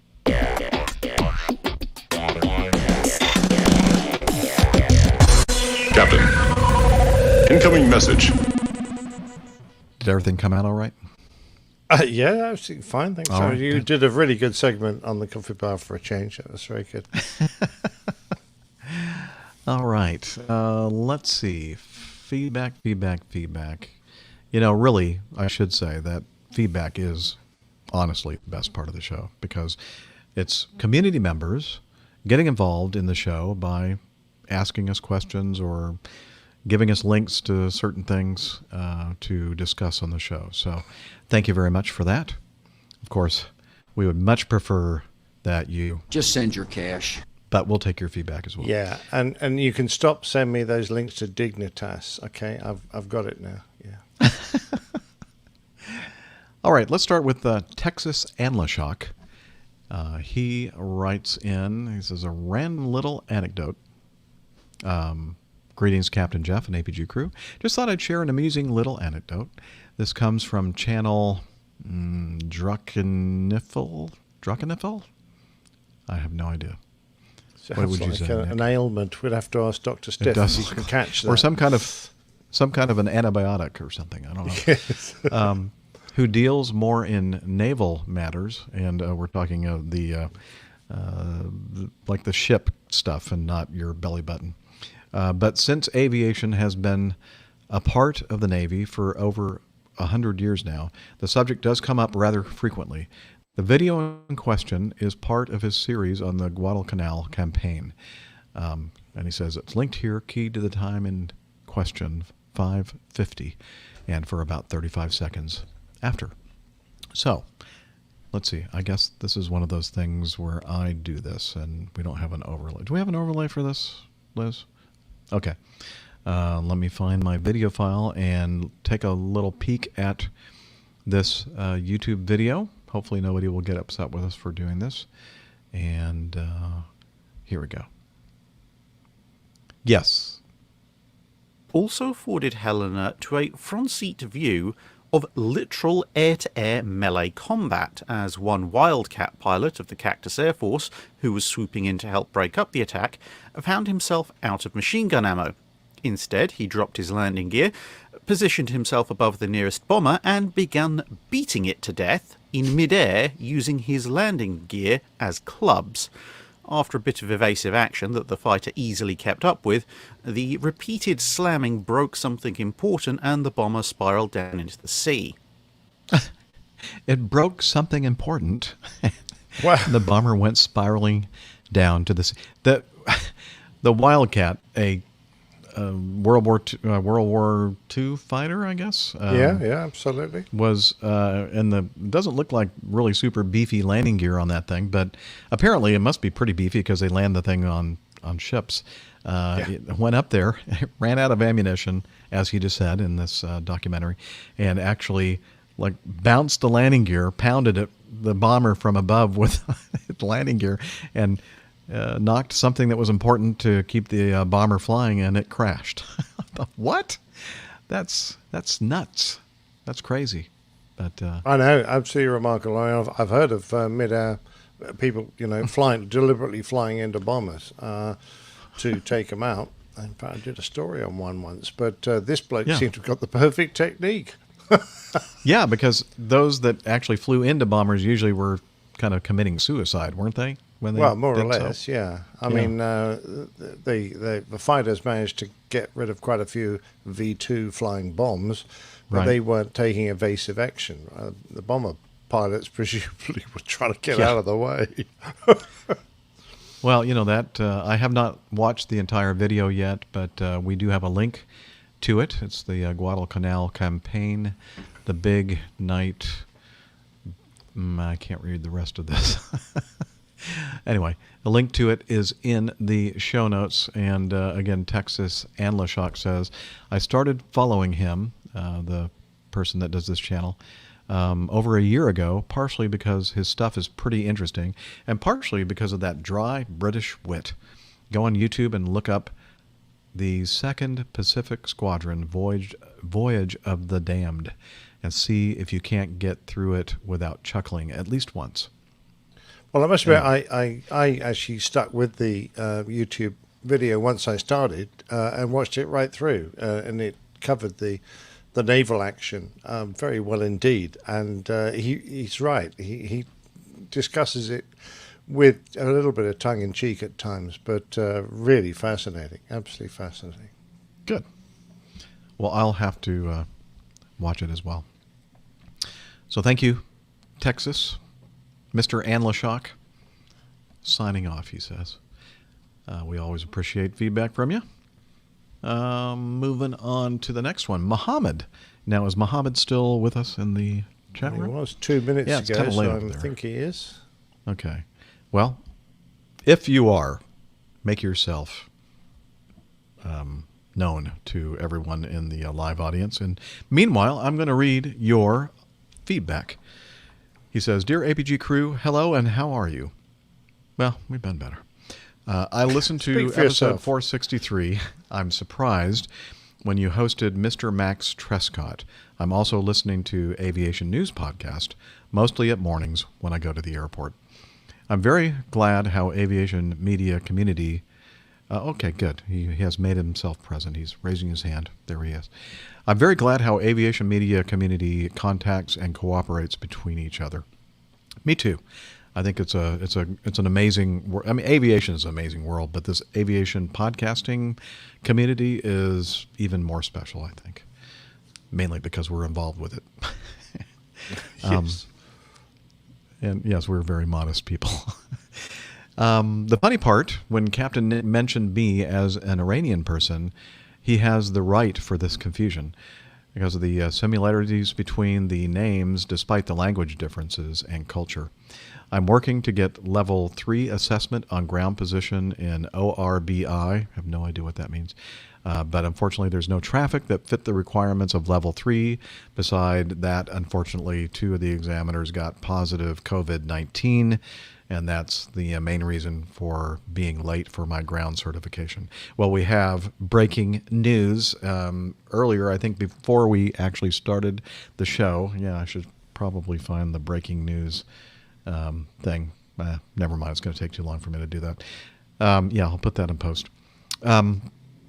The breaking news is that Mohammed informed everybody before we started recording today's show that he has passed the ground position assessment with flying colors. So, yay. So, level 3, well Listen done. to the applause well done, in the background. I gather he had to deal with a difficult scenario of a VIP aircraft with a medical emergency and dispatch the appropriate ground vehicles and have them guided to the aircraft. So that all obviously went well. So good job. ORBI is the code for Baghdad International Airport. Oh, I did not know that. Thank you. So it was a successful thing that he did with the emergency vehicles and the ground situation. Only one of the 3 crashed, so that's no, just kidding. That's what. But that wasn't Mohammed's fault. That was the pilot. Those stupid pilots. It was the pilot's fault. It's always the pilot's fault. Of course. All right. Mohammed continues, keep your great work and efforts. Thank you for making 3 hours of my day bright and happy. I wish you all well. And this is, again, Mohammed from Iraq. So, now, just I have to be very careful in the future because we had a listener from Iran tonight, and I don't like getting people's home countries muddled up. So that's great. It's nice. Unless you happen to be American, then he doesn't care. Yeah, yes, true. Yes, all those people in Arkansas, don't worry. I don't care about you. Silly sounding place, Arkansas. Oh, you silly Americans. Yeah. Okay. Moving on here. Next one here is from Steve. He says, for Jeff and crew, regarding D.B. Cooper. Oh, hi, Captain Jeff and crew. Newbie to the podcast since about when the pandemic began, and am really enjoying listening and appreciating all your knowledgeable, fun, and otherwise stellar personalities. Woohoo! Like this guy. Shall I read that again? Yeah. No, I'm just kidding. Recently, you became a patron in the Patreon cheap seats, the back row of the plane next to the aft lavatory. Hey, if everybody became a $1 per episode patron, we'd be just rolling in the dough, let me tell you. Yeah, we'd like $50. Yeah, at least. Let's don't talk about our download numbers. It's kind of well, it's there at the top. It says 51. No, it's 50 again. In any event, I've heard you guys and gals mention the D.B. Cooper event mystery a couple of times, and I have my Lagunitas IPA is wanting to say something about this too. Sorry. Okay. In any event, I heard you guys, gals, mention the D.B. Cooper event mystery a couple of times, and I have a peripherally related story. I think it was during the early 80s when Piedmont Airlines began a daily nonstop flight from Denver to Washington, D.C. National, to which I was traveling on business once or twice a month at the time. By the way, they had fantastic real food with real silverware and even real napkins and real glassware in those days. In real coach class. For real. Love it. I love that sentence. Thank you, Steve. One of their 727s, a real airplane, I added that one. It was apparently the exact plane that DB jumped out of. I guess Piedmont had purchased it from Northwest Airlines, and according to the flight attendants, one day aka stewardesses, in that long past geologic era, I actually found myself flying in it. Can't remember exactly, but I believe by then the rear steps on it and all 727s have been permanently duct taped, nailed, welded shut, so I was not tempted to rob the purser's liquor cache and jump out. And I'll see, I had left my parachute and umbrella at home that day anyway. I've gotten a lot of frequent storytelling mileage out of that plane tale over the decades, likely too much. I was going to say, I feel a bit sorry for your friends. And I couldn't let you folks be deprived. It's pretty eerie and crazy to think about being on the same aircraft that DB launched from. Cheers and be well, happy flying and podcasting. Your new and devoted fan friend, Steve Clark in Boulder, Colorado. And thank you, Steve, for becoming a patron. We Absolutely. do really appreciate If I'd that. realised you're a patron, I wouldn't have insulted you. I'm sorry. Yeah, well. Emailed the wrong pod, probably. Oh, yeah, I think it's time for us to completely permanently boot Laura from the chat room. She knows. She does this just to irritate me. She says, I think this guy must have emailed the wrong pod.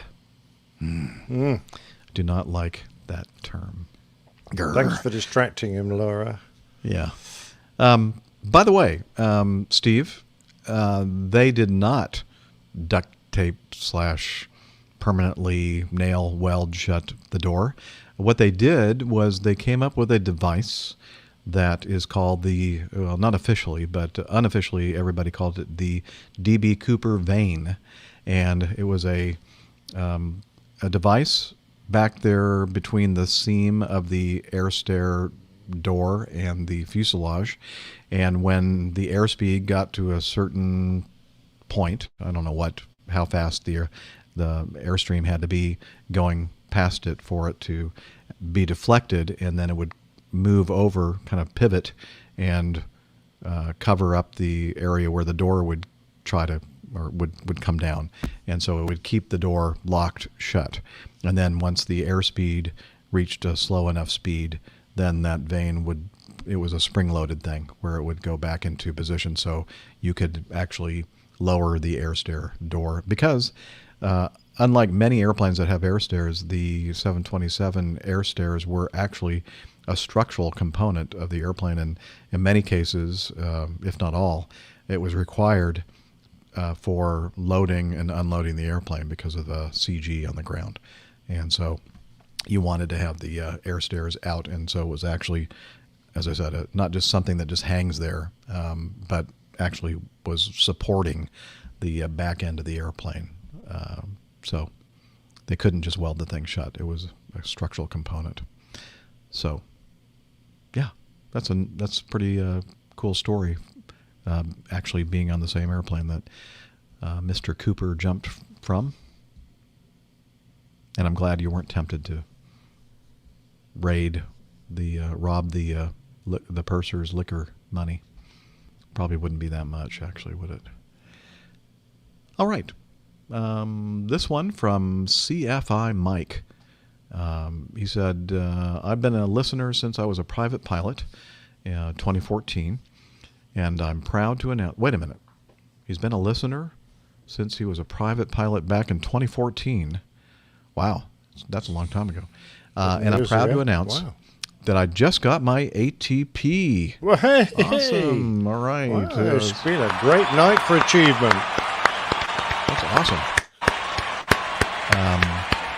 I'm also a flight instructor and have had the privilege to mentor many aspiring pilots.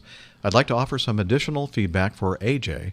Back in episode 463, the 17-year-old male presenting with active apprentice electrician and an acute onset of the desire to fly. My first piece of advice is to be aware of a common side effect, APG syndrome. Aside from clinical trials of go-around-acillin, there is no cure. Yeah, that is good advice. Beware. Yeah, but I gather it's now being offered free. So the go-around-acillin? Yeah. If you have been affected by the pandemic and cannot afford go-around-acillin, contact APG Pharmaceuticals, and they may be able to help. Yeah. Or something like that. Yeah, my second piece of advice is to run away and never listen again. No, that's not what he's saying here. My second piece of advice is to consider an alternative to the fast-track pilot program. Since his timeline is 5 years away, AJ can obtain his private pilot certificate this year and join a flying club. Then he can slowly obtain his ratings and flight experience over the next few years. A flying club is a very cost-effective alternative to the for-profit flight schools. The drawback is that it often takes longer to get ratings and experience.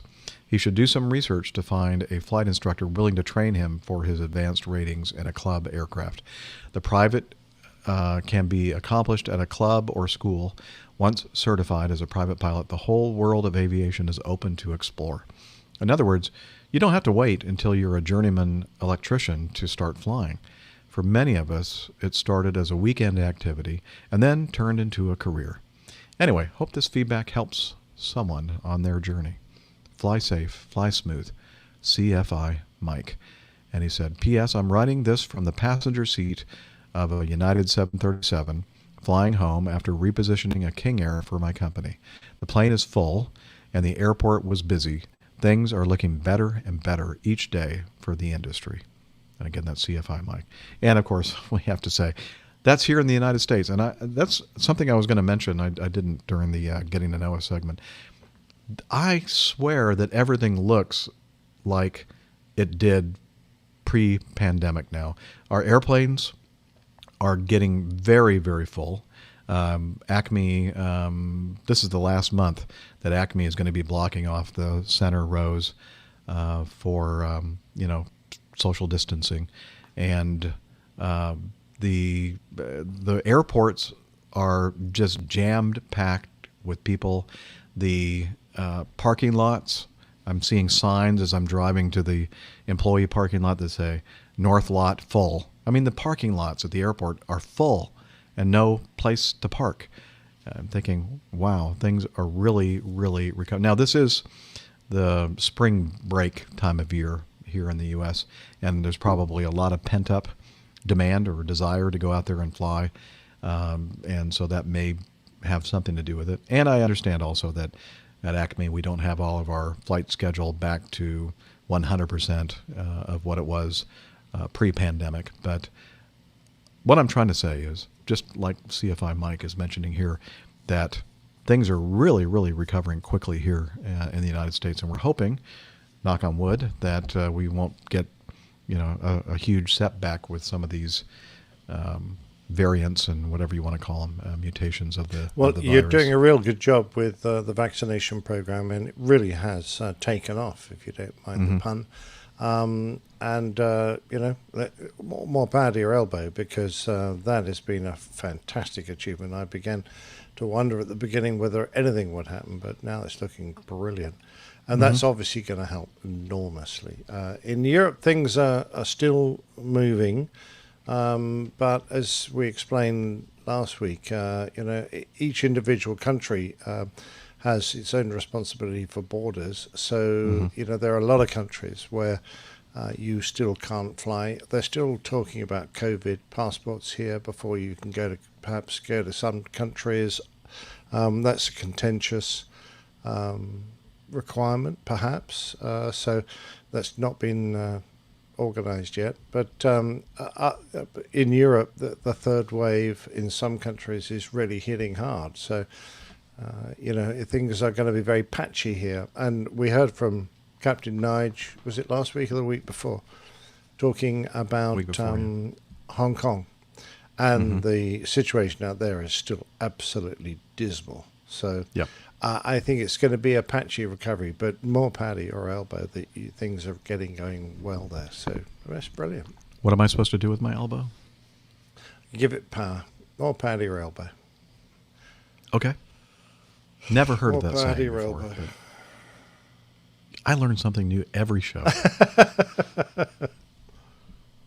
Yes, every day is a school day for sure. All right.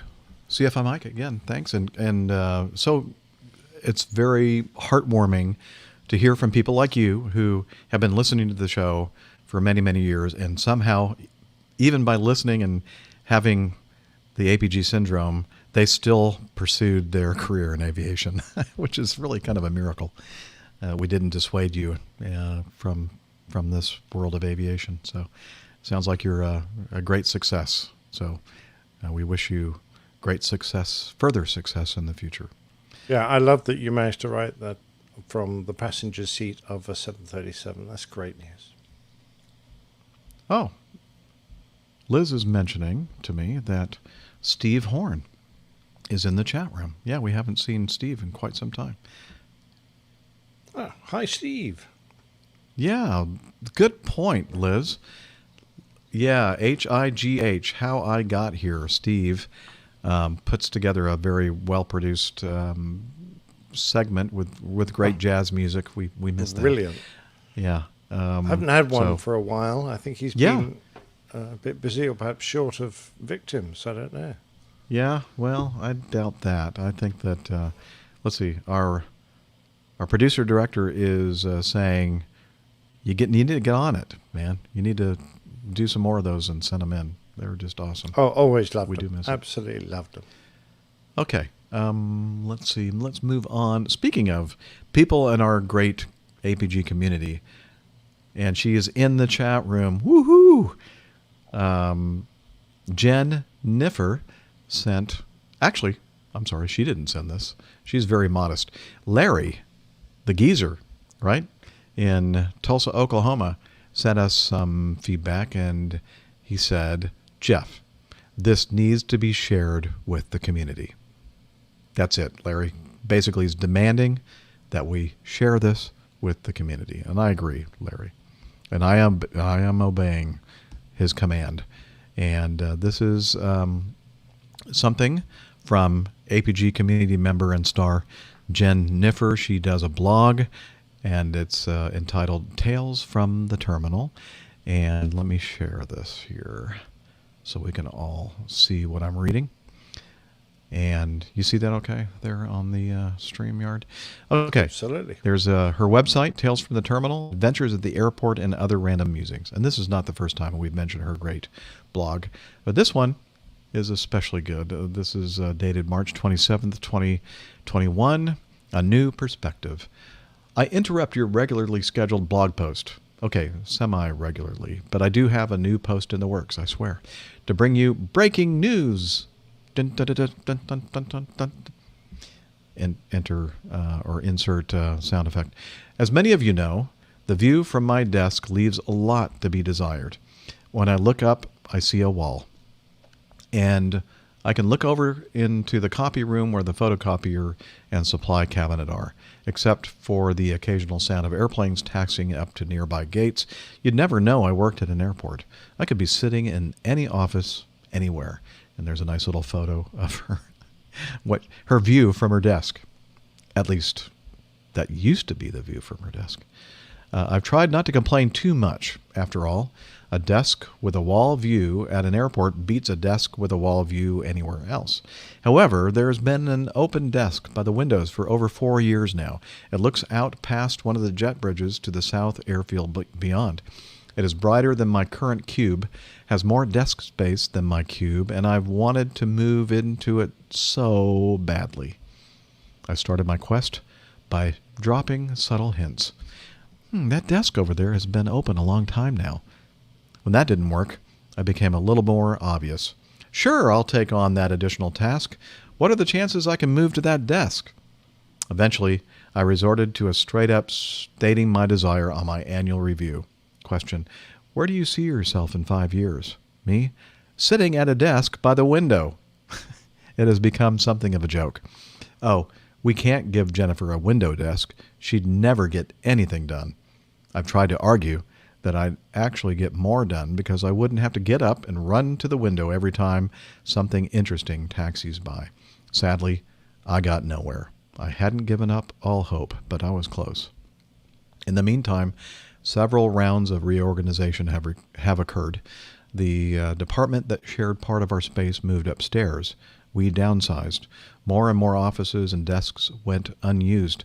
Then, in a recent meeting, my new boss announced that since there are so many open offices, they decided to allow people to move into them.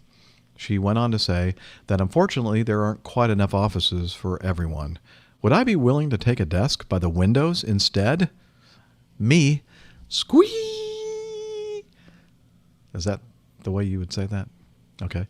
Her, are you okay? Me, dancing. She's dancing. Her, looks confused. Okay, once I calm down enough to be coherent. Sorry, Jen, I'm not probably doing this justice. Once I calm down enough to be coherent, I assured my boss that I have zero desire to have an office, most of which don't have windows, and that I'm not only willing to take a desk by the windows, but that it's pretty much the only work-related thing I've wanted for the past 6 years. Like, she hadn't been listening, apparently, her boss. And so after years of patiently, or maybe not so patiently waiting, I have a desk by the windows. Yes, my view is somewhat obscured by the jet bridge and even more obscured when a plane's there, but I don't care. This is the beginning of a whole new era. I'm not saying I'm going to post 1 million pics of what I see out my window, but then again, I might. What a great post. Thank you, Jen, for that. And Larry, thank you for ensuring that we promote Jen's post. I love it.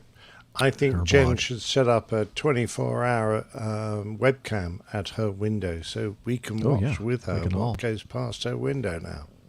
That is a good idea. You listening, Jen? Anyway, well done, Jen. You've been amazingly patient. That's incredible. Yeah, she has. And so nice that the first thing to block your view is an A320. Way, go Airbus. Yeah, so nice. All right. They're coming to take you away, haha. The live audience is giving all kinds of approval to Jen for her new position near the windows. Absolutely. All right. Matthias writes, I'm a quiet follower since about a year. I've been stood down from my A320 job in Vietnam and living in Sydney, Australia at the moment, waiting the pandemic out. My extra time during COVID made me browse through the podcast universe, and I kind of stumbled across you. Stumbled, but didn't fall. Now, whenever Rick starts explaining aircraft systems, I get the best sleep. That's good to hear. I'm glad other people are making people fall asleep and not just me and my voice. Okay, he continues. I was driving to the northern beaches the other day, and I found your APG fan number 1. Oh, look at that. There's a overlay that Liz is putting up on the video podcast, and we'll have this in the show notes as well. It's a picture of the back end of a car, a Mercedes SUV, and the license plate or tag or whatever you want to call it says APG001. I'm sure APG stands for something else. But anyway, he says, I would have loved to have had a chat with the driver to find out if he actually is a fan, but that would have been carjacking. Not a good idea these days. It's not a good idea any day, actually. My favorite part of the show is, of course, the old pilot's plane tales. Hey! Amazing work from Nick. And I don't fall asleep. You will. Did you add that in here, Nick? I don't remember that in the original email. Great work overall, and I'm happy to be part of this awesome community that keeps the spirits up. Cheers from Sydney, Matthias. I'm looking at that number plate. You know, it kind of reminds me of James Bond's Aston Martin DB5. It kind of looks like it ought to rotate. So I'm just wondering what he would have on the other faces of his number plate.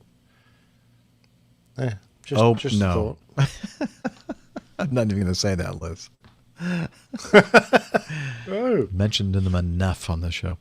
Fair enough. Yeah, interesting. As we said, we'll have this in the show notes so you can take a look at that photo. And Matthias, we're sorry to hear about your present situation with the lack of flying and waiting this whole thing to pan out. And I'm sure that it will at some point, and I just hope that you continue to be patient, and hopefully you'll be back and flying airplanes again soon.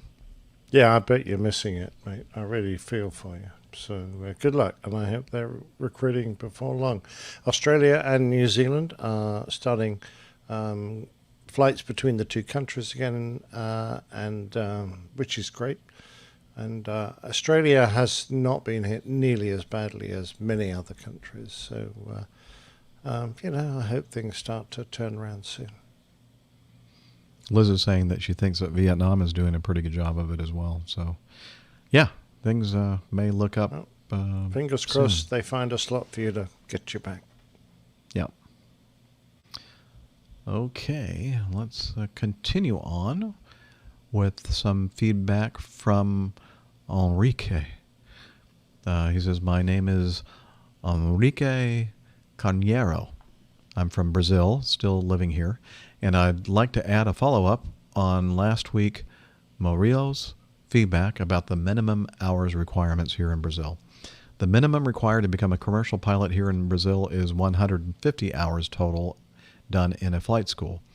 The minimum requirement to become a private pilot is 40 hours, so you'd have to fly 110 hours flight school. Or you can fly it by your own, but that minimum requirement then goes to 200 hours. Then you have a check ride on a designated, PE something examiner, designated pilot examiner maybe, either on a flight school or privately. About the airline's requirements, it's true. David Neilman's Azul used to hire pilots right after their commercial check rides, but has been gone for a long time. Currently, they're asking for a 250-hour minimum, along other requirements, ICAO English certificates, giving preference for people with college degrees, written ATP approved with ANAC, which is their equivalent of the FAA. Unlike LATAM Airlines, former TAM Brazil, they require a minimum of 500 hours and a college degree, for example. Also, the recently started, oh boy, Nick, can you pronounce that one? Itapemirim? I don't know. ITAPEMIRIM, the yellow and black new Airbus that we have down here. Oh, the yellow and black Airbus we have here in the U.S. is Spirit Airlines. I wonder if they're related. Anyway, they have started asking for 200 hours. For captain's hire, they require their ATP checked, so they need to have the minimum of 1,500 hours to have it. Anyway, just wanted to give you guys and the audience some more information about this. Thanks, Enrique. Thank you, Enrique, for sending in the follow-up to Maurilio.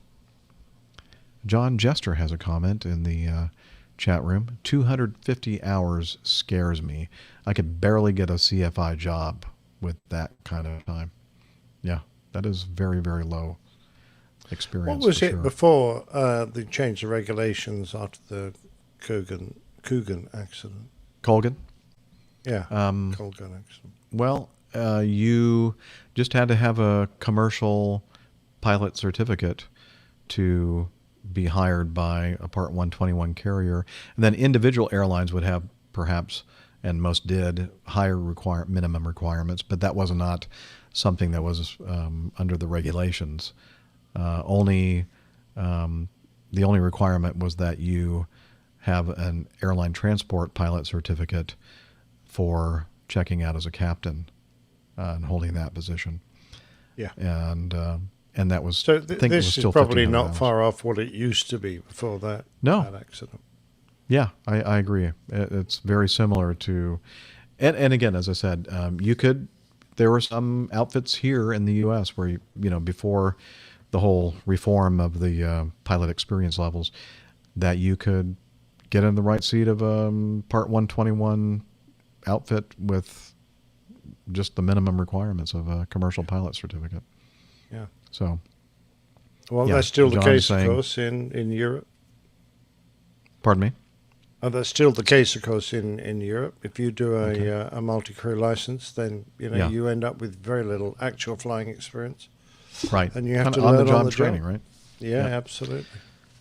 John says Colgan changed it from commercial, which was 250 hours. Almost no one could get hired with that until right before they changed to 1,500 hours. Yeah, that's what I'm saying.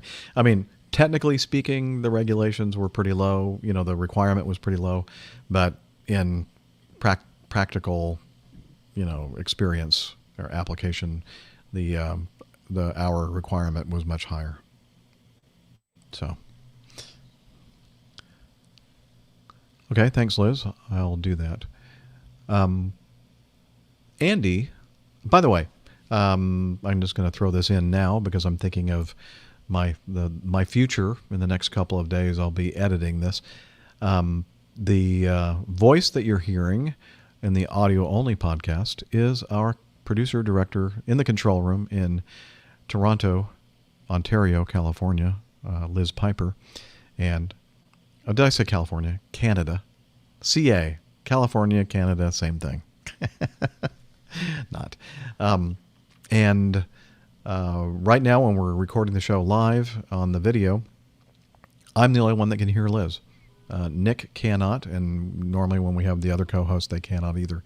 But well, that's ideal since she spends most of her time insulting me. So that is true. I get easily That's offended. not true, actually. No, she spends most of her time insulting me. Who can blame her? Well, no one could blame her. Anyway, so that's why you're hearing Liz, and Nick is acting like he cannot, and that's because he cannot, unless he is listening to the audio-only podcast in the future.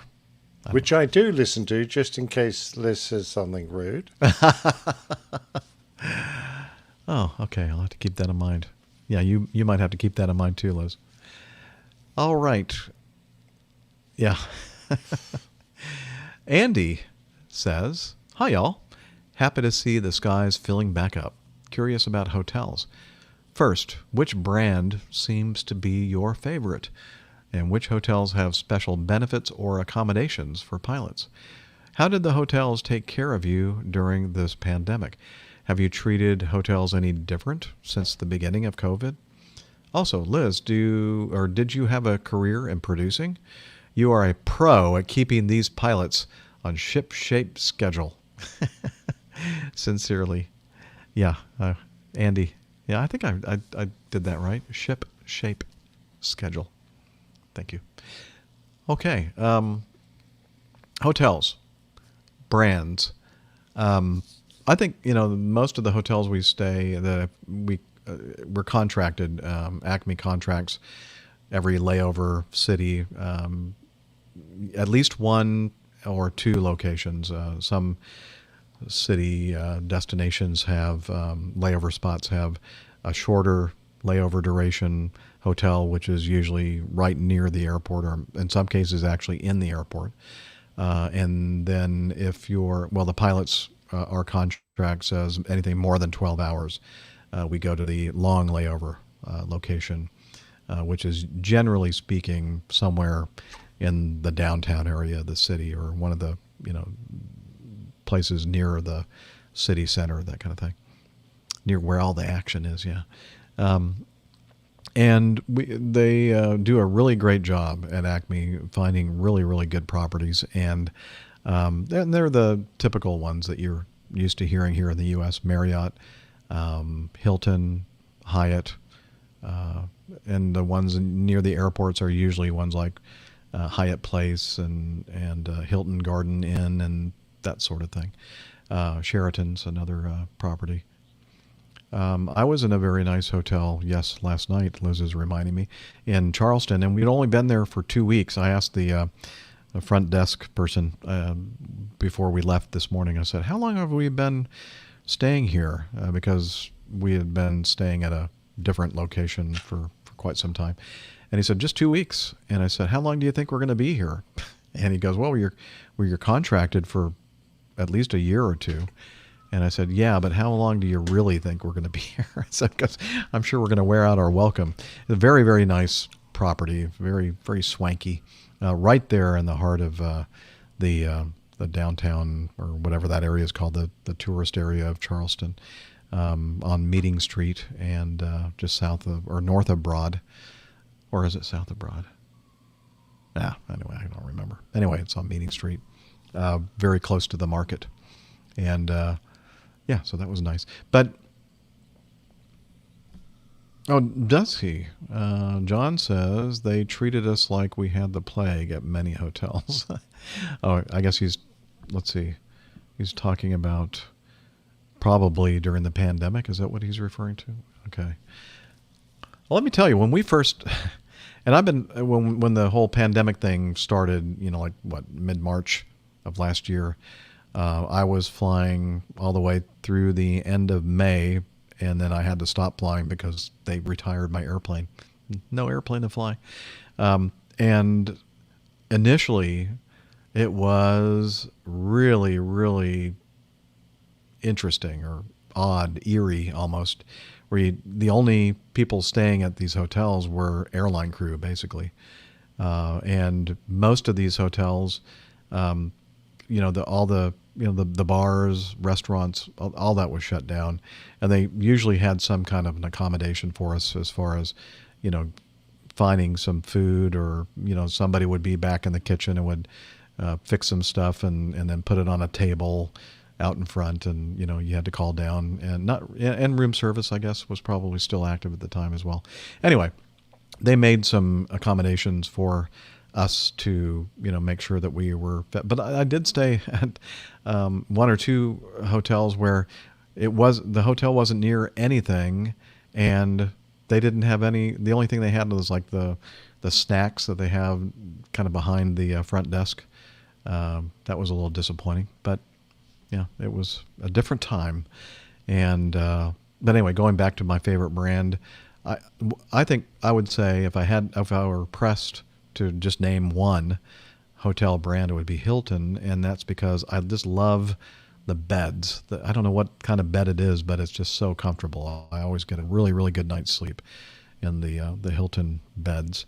And all the hotels, like the Marriotts and Hyatts and everything else, have pretty upscale kind of mattresses, and they all are very, very comfortable. They do a good job with that. Okay. Lane Street in the chat room says, pantless pilots wearing out their welcome. Yes, that is a very, very quick way to wear out your welcome in a hotel, by prancing around without your pants or trousers. And so far, I've been very good about that. I have not done that. I just prance around without my trousers in front of my window. But then I've been told that that's a no-no as well. So I'll have to. Yeah, I know. It was at the Denver Airport Hotel, I think, a United pilot was doing that. And I think they arrested him. Oopsie. Yeah. Yeah, Nick, I would suppose that you have stayed in some interesting hotel properties. Oh, most certainly. Our company used to treat us pretty well when it came to hotels. We didn't really stick to a brand. We shifted around every few years. But the usual major hotel chains were there. But quite often they'd find a really nice independent hotel that we stuck with for a long time. The Sand and Sun was always very nice in Johannesburg. The Colonnade in Cape Town, and Park Lane in Hong Kong. We did shift around quite a lot in Hong Kong, but the hotels that I always appreciated were the ones that made a special effort, and the Indian hotels and the Chinese as well would often open up their club level to the pilots, and we'd get up there for free drinks in the evenings, and free breakfast, and then coffee and snacks throughout the day, and that cost us nothing, which was always very welcome. Used to like that. And some hotels had a proper crew room for all the airlines that they catered for. The one in Delhi rings a bell. They called it just a members room, so if you had a member, you could go in there. I'm joking. They used to let the ladies in too. And it had a lovely coffee machine in there that ran 24 and fridges and things, and that you'd allowed to get cheap order in from the hotel kitchens at a special rate in there, which meant a lot of crews went in there and had some great parties in there. That was always very nice. We were really good ones. The dreadful ones, we always had problems in New York because they're very expensive. I think the Helmsley rings a bell. Helmsley. That was one of the better ones we were in. And then we were in the Radisson Blue down near a little park not far from Macy's. That was always quite good, quite like that. But there was the car park hotel on Long Island, which we were on. We were in that hotel for nigh on 20 years. It was a Sheraton, and it was out near some ice skating rink in the middle of Uniondale. And the hotel was stuck in the middle of a vast concrete car park. And that's all that was there. It was just this down hotel sitting there. And there was nothing to do. You had to walk. It was surrounded by freeways. You couldn't really go anywhere. About the only thing. And it had great internet, I remember. Not. Yeah, I know. Every time that you were scheduled to be in that hotel, we're going, we're going to be able to have Nick on the show. The only good thing about there was eventually, we were there for so long that they built the it was an aviation museum. I'm trying to think of the name of it now. It was like the birthplace of aviation. It was an aviation museum aimed at Long Island. And it was around the area of Roosevelt Field where, your famous solo transatlantic pilot, Lindbergh, got airborne. Or Roosevelt. I think he was a great famous pilot, too. No, I thought he was the president. Oh, yeah, I bet. That's it. That shot. Yeah, so you could walk to the Cradle of Aviation. That's what it was called. You could walk there and have a look around. It wasn't a big museum. It was a little special museum, but it has some great exhibits, including one of the moon landers that they didn't actually send to the moon. It was one that was built to go to the moon, or an exact built by Grumman, and it was just sitting there. It was very good. Anyway, some good ones and some awful ones, but there you go. They all had a little bit of character, and the nice thing was that we were going often to these hotels for so long. You actually got to know the staff, and they got to know you. So it was like a little homecoming. There was a little chap called Chet who used to serve in the breakfast area of the Sheraton on Long Island, and he burst into tears when he heard that we were finally leaving the hotel. It was just so touching. It was brilliant.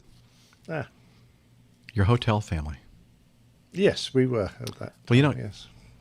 I'm glad you mentioned that, because I that's another accommodation that has nothing to do with the pandemic. Many of the hotels we stay in, usually, or almost all of them, give you some kind of a discount for ordering food in their restaurants or even room service. And it's usually, sometimes only 10%, 25%. Some places will give you 50% off. And usually those are the places that is so expensive that you would never order anything from the restaurant or room service anyway, because you can't afford it.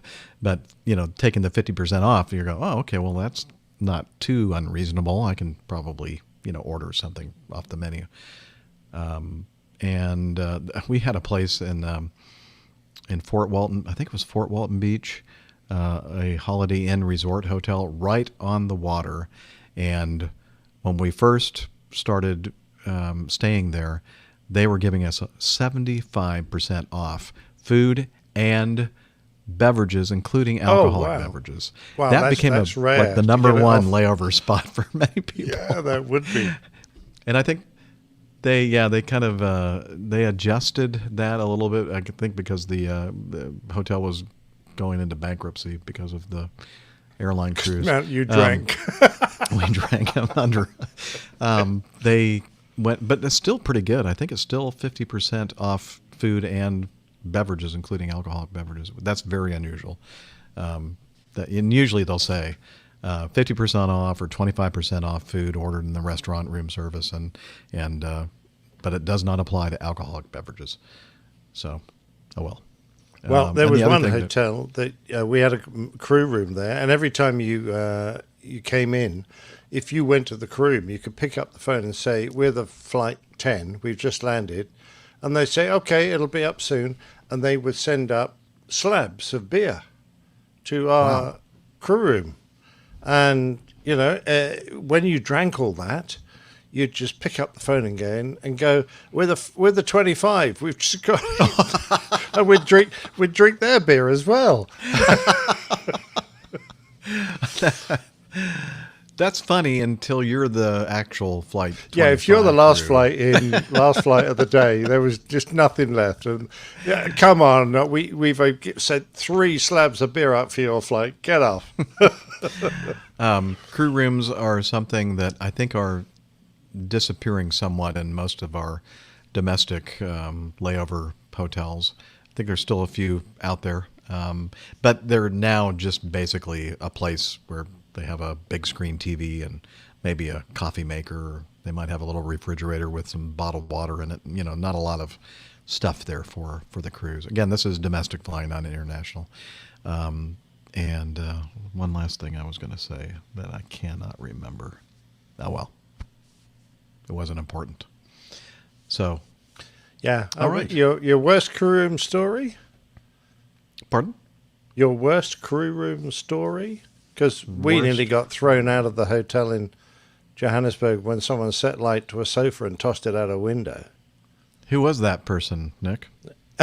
Well, it wasn't me. Was I can assure you, no, absolutely not. And then a couple of our girls got into a catfight in the bar. That was apparently quite amusing. I went, it wasn't one of my crew, but the hotel used to once a month have a cocktail party for the airlines that happened to be in the hotel that day. So free cocktails and finger food, it was very nice. I was chatting to the general manager of the hotel, and it was quite recent that these events had occurred, and I was trying to think of something to say to him, so I just said, well, by the way, I hear we've had a couple of problems, setting fire to things and the girls having a fight in the bar. And he said, oh, yeah, these things happen. This was the general manager of the hotel. And he said, happens all the time. Yeah, exactly right. My big regret is I didn't get to see the cat fight. I said, oh, why is that? He said, oh, my staff told me that the girls weren't wearing any underwear. Oh, my. That must have been some cat fight. I don't know. Yeah. Wow. Cat fight. You might want to. Flight attendants without pants. You're there. New show title. There you go. I'm trying to remember the hotel in South Beach that we used to stay in, Miami, but the South Beach on the other side of the intercoastal, and it was the most unusual hotel I've ever experienced, and I guess it was one of those things where they didn't say anything about it and just assumed that everybody understood what was happening here at this hotel. And it was a hotel that only had airline crews staying at it. Oh, really? The something unusual. Shelley, the smelly Shelley? No, that can't be right. Somebody help me out in the chat room. Maybe they know what I'm talking about. There's a famous hotel, and I really miss it because they had vending machines with like beers for $1 out near the pool. They had this everything, almost every you turn around, there was something for free, food all over the place for free, and but the oddest, it was just, the rooms were not modernized or renovated. They were kind of old, and the TVs were like the old-fashioned TVs. Yeah, the big, heavy, CRT cathode ray tubes. Yeah. Yeah, and I still, at that point, I still wasn't grasping that this was not a normal hotel. But it looked like it in the lobby, and it looked like a regular hotel, except that you didn't see like any normal people. They were all airline crews. They're all abnormal people. You know what I mean? And it was like right on the water too. I can't remember the darn name of that thing, but unfortunately, for some reason we got moved from that property. But airline crews would come in, like from a lot of international crews would come in, and they'd come in like 20, 25, 30 flight attendants, and I don't know how many pilots. They had I don't know how many vans to get them all transported from Miami International over to the hotel. It's just amazing. These must have been 747 crews or something, or maybe A340 600 crews or something. But it was just kind of a neat experience being in that hotel. I guess nobody's helping me out here with the name of the hotel. Yeah, I'll do my best to try to remember, do some research during the plane tale. Oh, speaking of the plane tale, guess what? This would be a perfect time for us to do the best part of the show, this week's installment of the Old Pilot's Plane Tales. And it's another episode, and, Nick always, deprecates or downplays these installments of the RAF Form 414 volume whatever, and I think they're some of my favorite, actually, and I think many of the listeners agree. So this week's installment is RAF Form 414 Volume 10.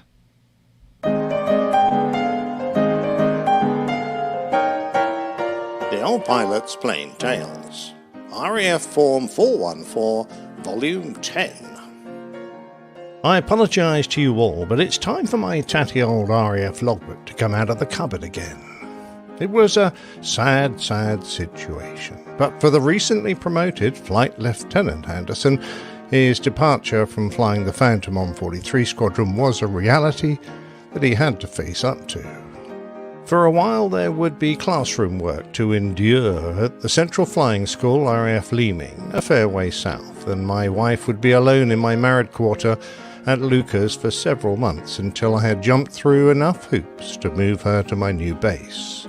Central Flying School is an august establishment that will proudly inform anyone with an interest, or not, that it is the world's longest existing flying training school.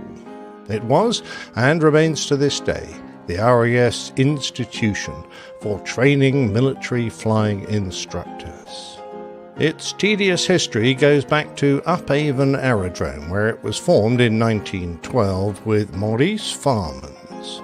Over the long years, days passed very slowly at CFS.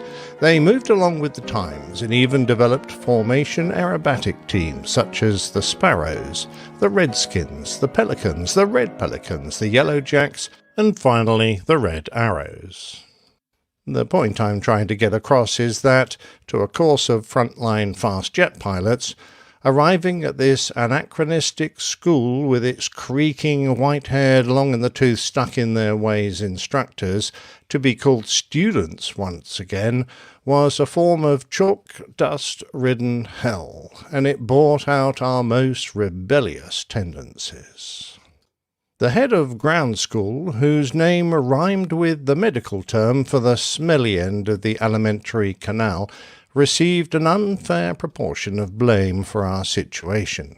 He and his staff did their best to explain why we should explain things to blogs, the generic name for student pilots, using 4 colours on the latest technology, whiteboards, and in the specially structured form that was the only acceptable technique in Central Flying School. Before long, the rebellion began to take physical form, with the appearance of a grumpy staff instructor's motorbike, carefully balanced on table mats, and with his copy of the Telegraph underneath to catch the oil drips, on the long breakfast table in the officers' mess. Such events usually went without the slightest comment, as people sat down to their eggs and bacon with a whiff of engine oil on the side. However, when someone found their bed was no longer in their room, but had been disassembled and moved up onto the corner of the 3-story building's pitched roof, reassembled and properly made with sheets, blankets and pillows, the boss got a bit annoyed. There it sat, gently swaying in the breeze, 60 feet up in the air, while he read us the riot act. The weekends were a blessed relief from the practice lectures and mass briefings we had to give, as my old ex-Jaguar pilot friend Nige and I got onto our motorbikes and set off to join our respective wives. When we hit the Great Northern Road, he turned south and I headed north. The weather was unseasonably cold, and I well remember those long, freezing rides as I ploughed towards home through rain and sleet, in the sure knowledge that I would receive a warm welcome. The late Sunday return journey was the hard bit. Leaving warm, loving arms so that I could return to purgatory was heartrending, but as I stumbled off the bike and into the mess, as often or not, I would bump into Nige. The first time this happened, he introduced me to a very bad habit by greeting me with a tooth mug full of nectar. Returning from his tour in Germany, the land of milk, honey and duty-free booze, Nige had bought a large supply of Remy Martin VSOP fine champagne cognac with him, which he generously shared in an attempt to get the blood flowing through our cramped limbs again. I'm not sure what got us through those months, but dipping regularly into those dark green bottles certainly helped. Finally, suitably inculcated with CFS propaganda, we were released and set off to RAF Valley on the remote Welsh island of Anglesey. Its name is thought to derive from Old Norse, and was the term used by Viking raiders of the 10th century. Long associated with the Druids, the Roman general Julius Agricola was finally responsible for occupying the place. In medieval times it was often considered independent from other kingdoms, but eventually the renowned engineer Robert Stephenson, builder of the world's first railway, knocked up a bridge that joined it to the mainland in 1850. By 1940, there was an airfield there that was the home of a couple of Hurricane squadrons, tasked with defending the industrial northwest and the Irish Sea. By 1943, the base had become a stop-off point for United States aircraft heading to Europe. On one day alone, 99 Boeing B-17s and Liberators were ferried in from Iceland. It was now home to No. 4 Flying Training School, but before we could start working with real students, we had to go through CFS Hawk, the detachment of instructors who would teach us how to teach in the air.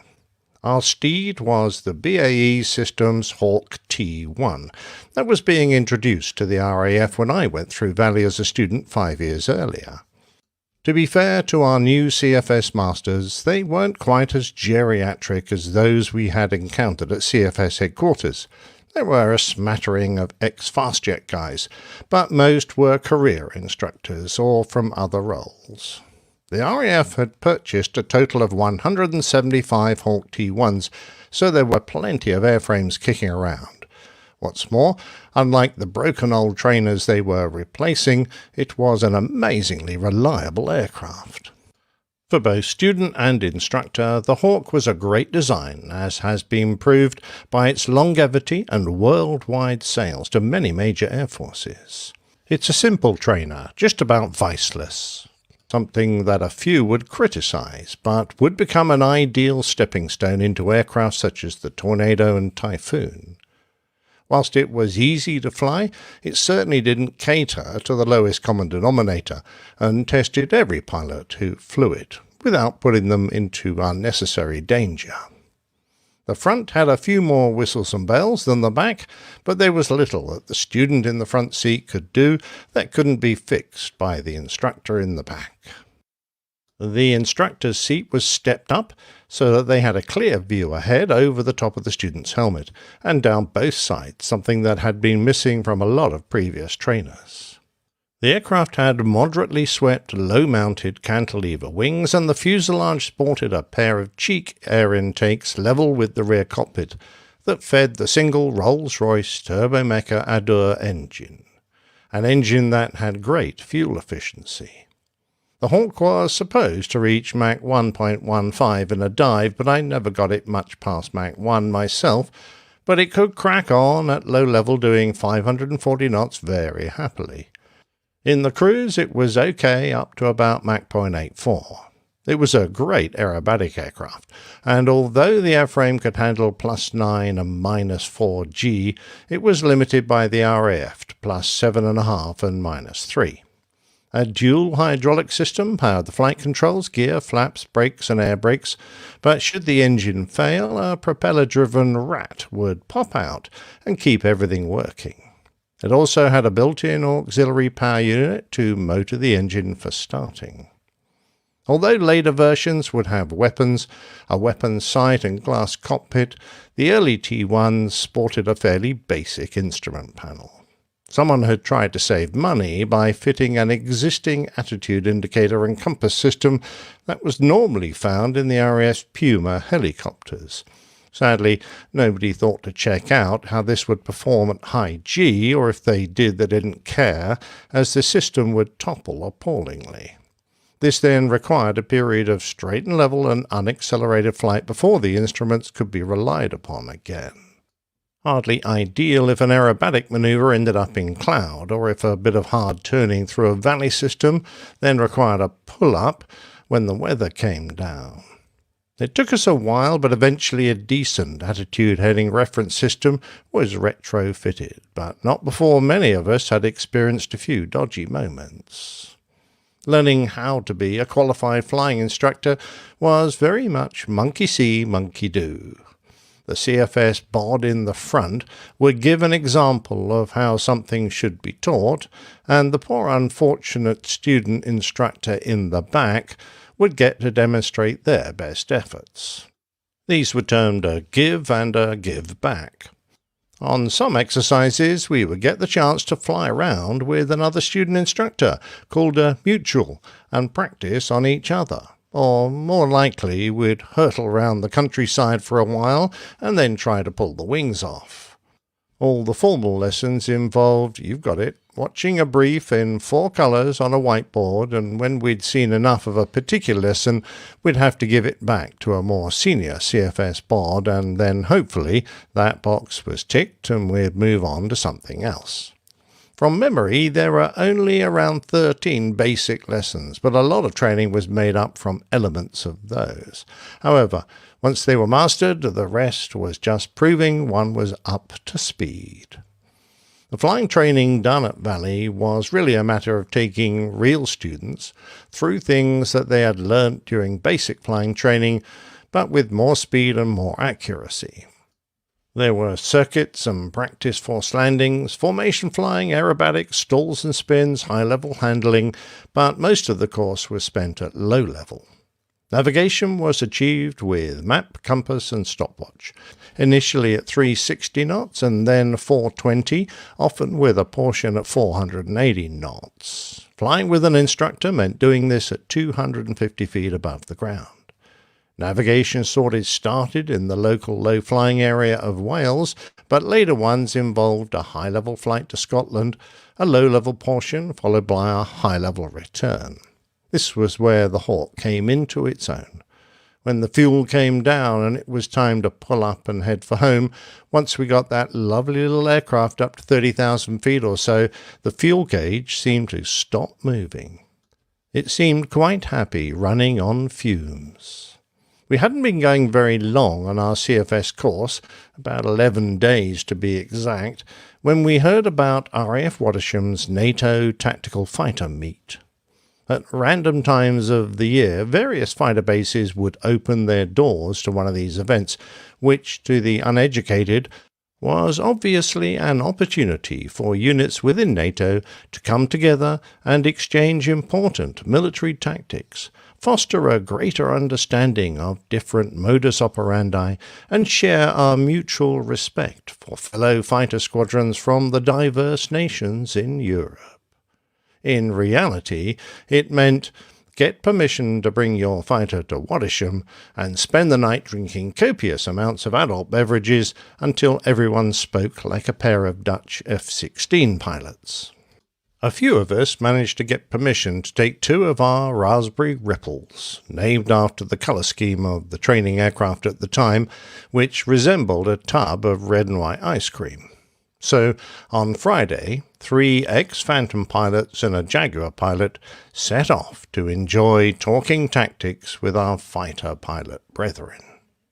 After parking our embarrassingly painted toy aircraft so that nobody could see them, we joined the throng of testosterone-driven fighter pilots, and indeed we drank until we were fluent in Dutch. Indeed, we were so good we spoke double Dutch. At one point, I recall a Jaguar pilot trying to set his backside alight by jumping a huge bonfire, and a Phantom pilot cutting the ropes of a marquee so that it collapsed onto at least 100 drunken fighter pilots and 1 young lady who had been paid to stand on a table and entertain them. The resulting melee was a joy to watch. When everything had been drunk, we retired to bed with the horrible thought that the next morning, a Saturday, we had to return our Hawks back to Valley. After a full English breakfast to settle the stomach, we clambered into our flying gear and set off home. I was with another fine student QFI, whom I shall call Dave Richardson, since he's now an important local politician. We were supposed to be practicing exercise C14 medium-level handling on a mutual, and it was my turn to give back. We got to the Welsh training area, but our hearts weren't really in it, so we decided to head for home. Dave was nominally the captain in the front, so when RAF Valley Air Traffic asked for a favour, it was down to him. The air cadets at Llandudno had a stall on the pier to recruit new members, and could we do a flypast? Well, after only 12 days at Valley, we weren't really sure where the pier was, but Dave jumped at the chance to show off a bit, and ATC agreed to point us at the location. He took us out to sea, and then swung us around the Great Orme's Head, a sticky outbit on the north coast, and Bob's your uncle, there it was. Dave wound the jet up to max chat and settled it down onto the waves. I wasn't sure how the cadets would see us, being below the pier and all, but hey-ho. As we rattled past, we assumed we looked suitably impressive, and Dave cracked on some bank to see the faces of the public. But I was looking out of the front, and realized that at this speed and rate of turn, we were going to blast right over the town at 0 feet. I think perhaps the night's revelry was affecting Dave, so I shouted, "Pull, you twerp, pull!" Dave promptly heaved the stick into his guts. The Hawk spun round on a sixpence, and we got an impressive score on the G-meter. It almost dinged like a fairground strength tester.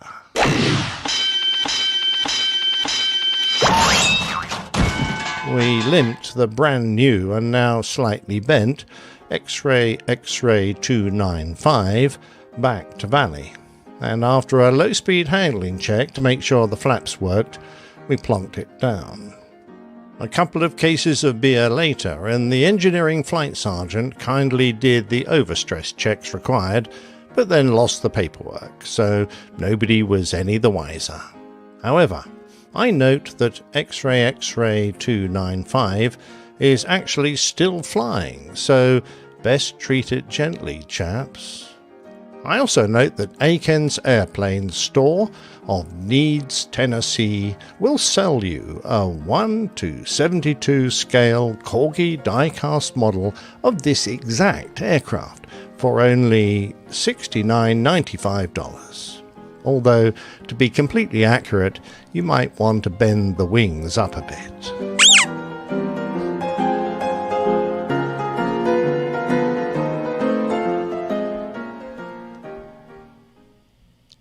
Are you sure it still has wings on it? Well, it had.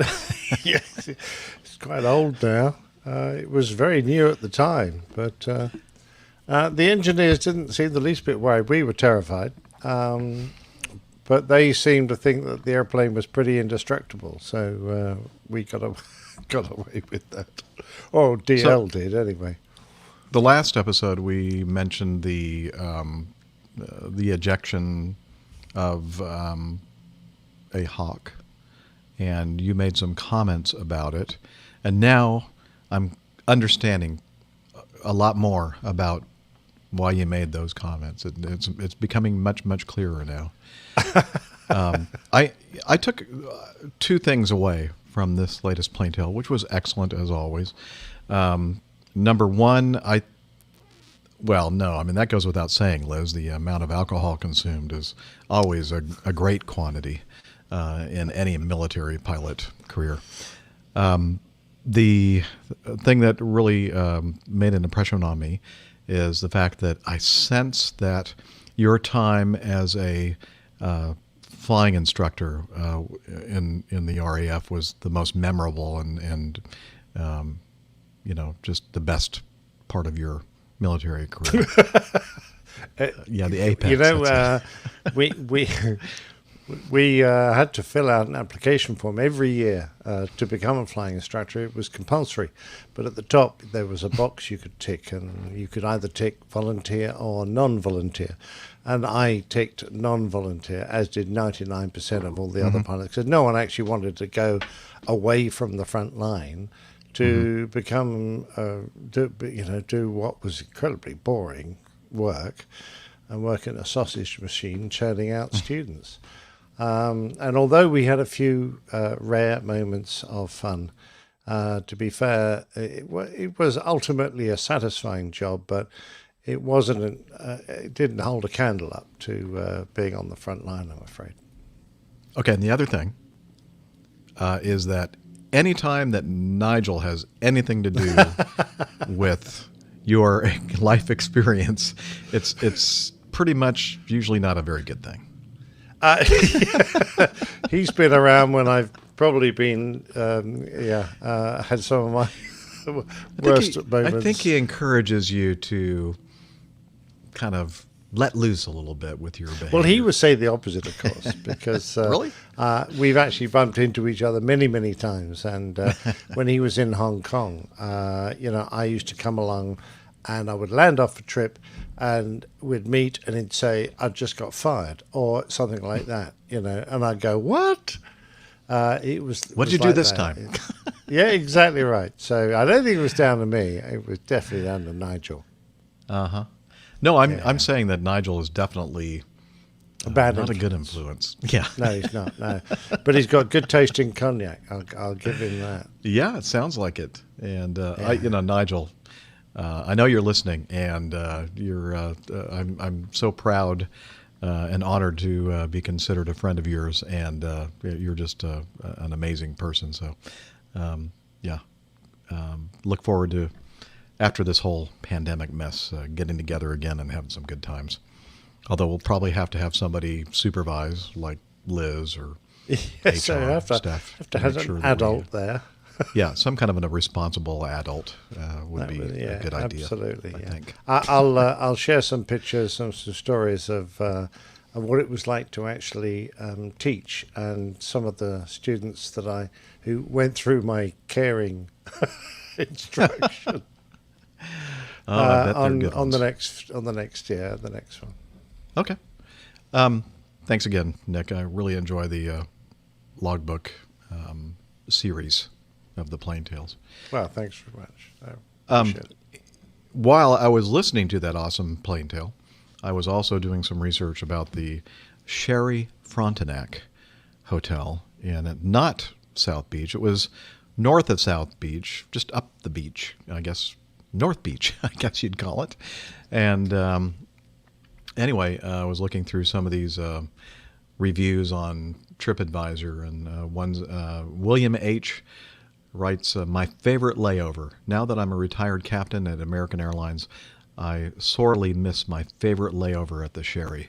To me, it was an exquisite hotel with an incredible staff and facilities. And to be honest, I enjoyed the bar, pool, and beach more than anything else. I know why you enjoyed all that.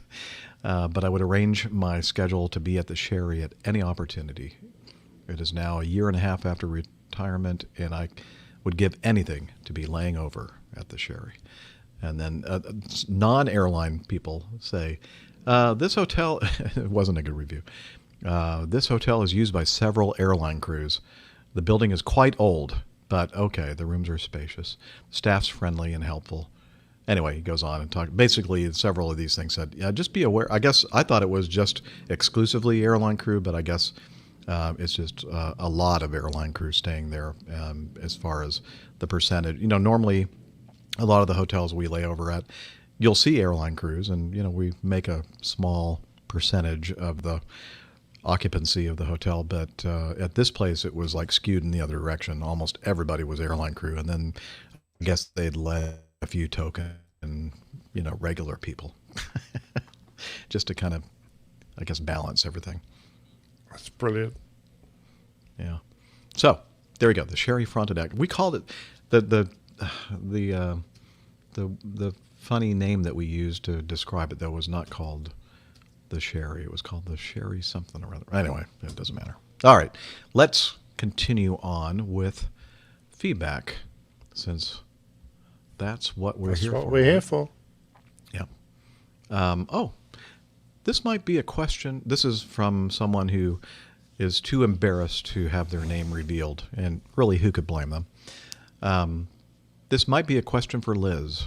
This person says, I'm trying to find the podcast where you had the fact checkers, Eugene, Wanker, and Dingus, somebody, can't remember his last name.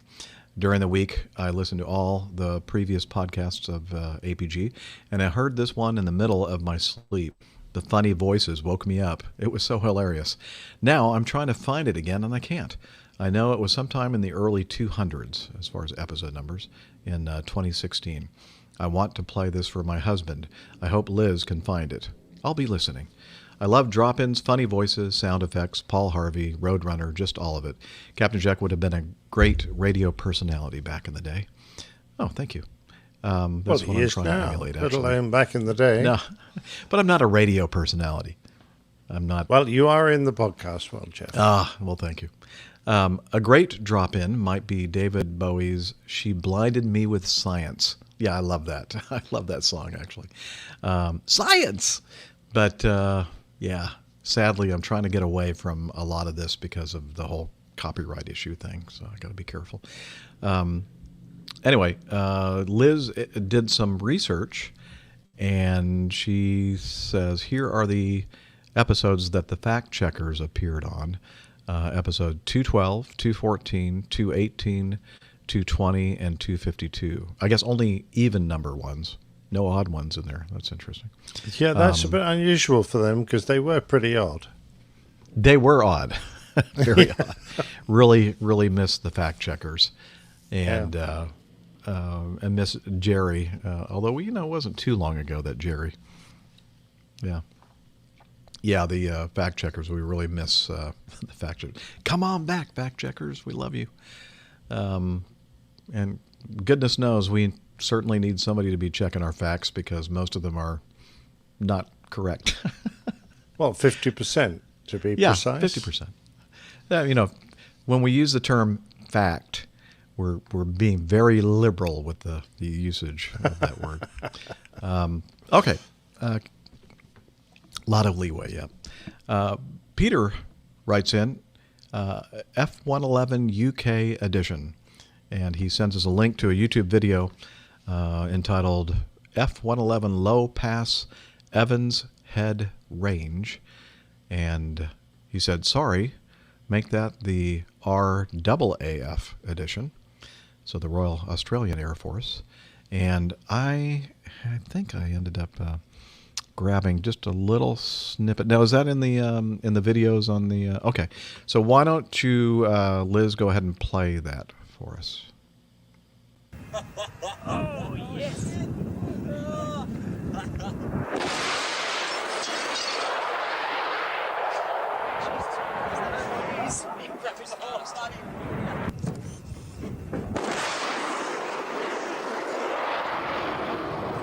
Okay, now if you're listening to the audio only, you're just hearing the sound of very low-flying jets and some spectators in the background at the Evans Head Range. I'm not sure where exactly that is in Australia. Nick probably knows.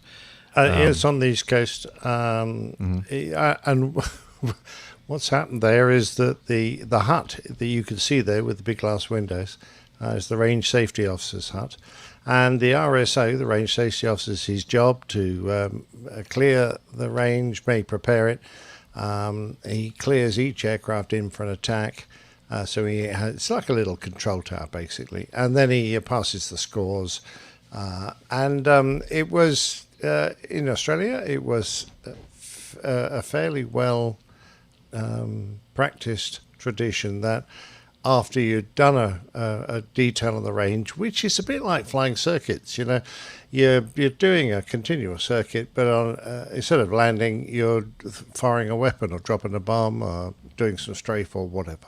At the completion of that, you'd get your formation together and you beat up the RSO's hut. You'd overfly it at low level, bearing in mind that, you know, you're down to I think the minimum height for a strafe pass was somewhere in the region of 30 feet or 50 feet. You know, you've done some pretty low level stuff. It wasn't too hard then to do a level of pass, except that these guys blew the windows out of this chap's range hut. There's you can much see it more after to it. The video, it shows all the broken windows. The A lot of broken windows. Covered in glass. From I don't know if he was entirely supersonic, but even in transonic range, the shockwave can be enough to blow glass out. I mean, famously, the Aussies had a boat. I think it was. I'm gonna get this wrong. I think the Melbourne was the carrier. There was another, might have been the Brisbane or something, that was a cruiser. And they had an aircraft go past it supersonic when it was closed up for action, you know, with all the bulkhead doors. And the pressure change was sufficient to warp an awful lot of bulkheads so that they couldn't open the bloody doors again. They literally deformed a lot of the ship, and it was a bit of a nightmare. More embarrassingly, at our range local to our base where the F-18s were, we used to do exactly the same. The RSO's hut was only a black light, or the range was 5-10 miles away. It wasn't very far from the base.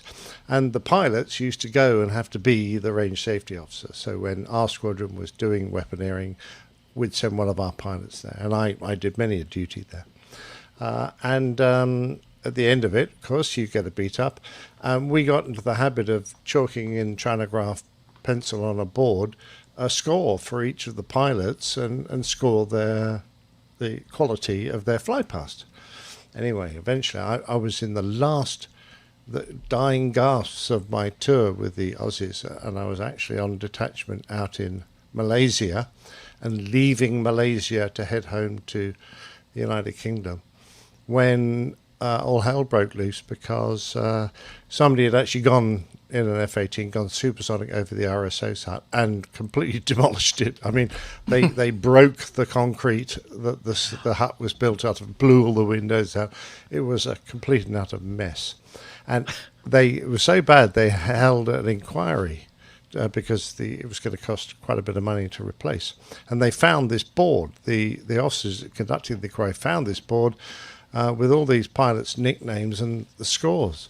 And they interviewed every single pilot and tried to find out what this was all about. Because what they really wanted you to do was to say, "Oh, it was a score for our fly pass," and I was down to be interviewed, although I was in detachment. But luckily, I escaped the country before it happened. Wow. So yes, exactly right. I managed to get away with it. It was all right.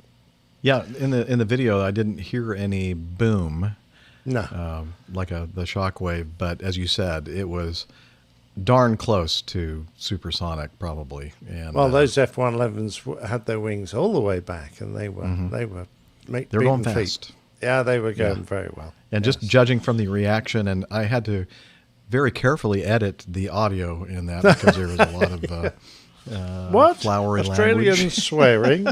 I can't imagine that ever happening. Yeah. Anyway, so we encourage you to watch the entire video. It's quite amazing the amount of damage that this F-111 did. All right.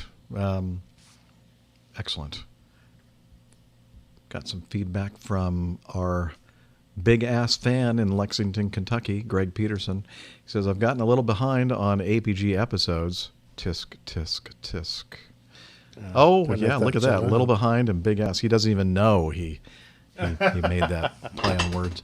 The family went on spring break last week, and I just can't get my people to recognize quality listening material. So for the 12-hour drive, I was relegated to listening to current pop music and 80s hits. Okay, the 80s hits aren't so bad. And now I'm starting to catch up on episodes. I agree that the story about the Qantas pilot suing the airline for PTSD because of an engine failure is absolutely ludicrous. And if that's going to give her PTSD, then perhaps she's in the wrong field. But I did have a thought about her reaction, despite this being a very common training item in the simulator. Do you think that her reaction to the actual event was different than in the sim? Because in the sim, if she doesn't resolve the situation properly, all she does is fail her certification, reset the sim, and try again. But in real life, if she doesn't resolve the situation properly, something more catastrophic, and that had a different effect on her. I'm certainly not saying that is the way she would regard her training, and it still doesn't justify her reaction, but just a thought. Blue skies, favorable winds. Good day. Your big-ass fan, Greg Peterson. Yeah, I think that's a reasonable possibility. What do you think? Yeah, I think it's absolutely. It's a genuine possibility. I know from personal experience that after you've been through a difficult, I'm going to quote a story I've told before, landing 340 in a very bad crosswind in Shanghai. And once we got the airplane on the ground, and started trying to relax, I really relived that and felt really quite, that was very close to the edge. That was an incident that could have gone badly wrong, but it didn't, so that was brilliant. But I had a reaction to it, and, I had a few whiskeys with my old man, and we talked it over, and, it felt better. But I can understand how if you've had an emergency, even if it's one you've trained for, when it happens for real, you have that bodily reaction that you wouldn't necessarily generate in the sim. One would hope that during the emergency, this is the whole point of practicing them so much, that you, and it's so often quoted, I fell back on my training and did everything automatically. It just came to me and I just did exactly as I had been trained. And that's the whole idea. So you behave like a complete professional while the incident is going on, but once you're safely on the ground, that's often when the reaction occurs. That's often when you suddenly find your hands trembling, or you're a bit short of breath, or something, you feel a reaction to the drama. It's the come down perhaps from the adrenaline or something like that. And I can understand that in some people that may linger a long time, longer than others, and it may become debilitating. I don't know what you think, Jeff. I agree. And I guess people can maybe, if you're listening to the show, you're not a pilot, if you've ever been driving your car and you're in an accident or close to getting into one, and how while it's happening, that adrenaline is kicking in and you're not really feeling much. And then after the fact, maybe a few minutes later, maybe an hour later, all of a sudden you're shaking uncontrollably because it was such a traumatic experience. And I can definitely, after trauma, post-traumatic. How about that?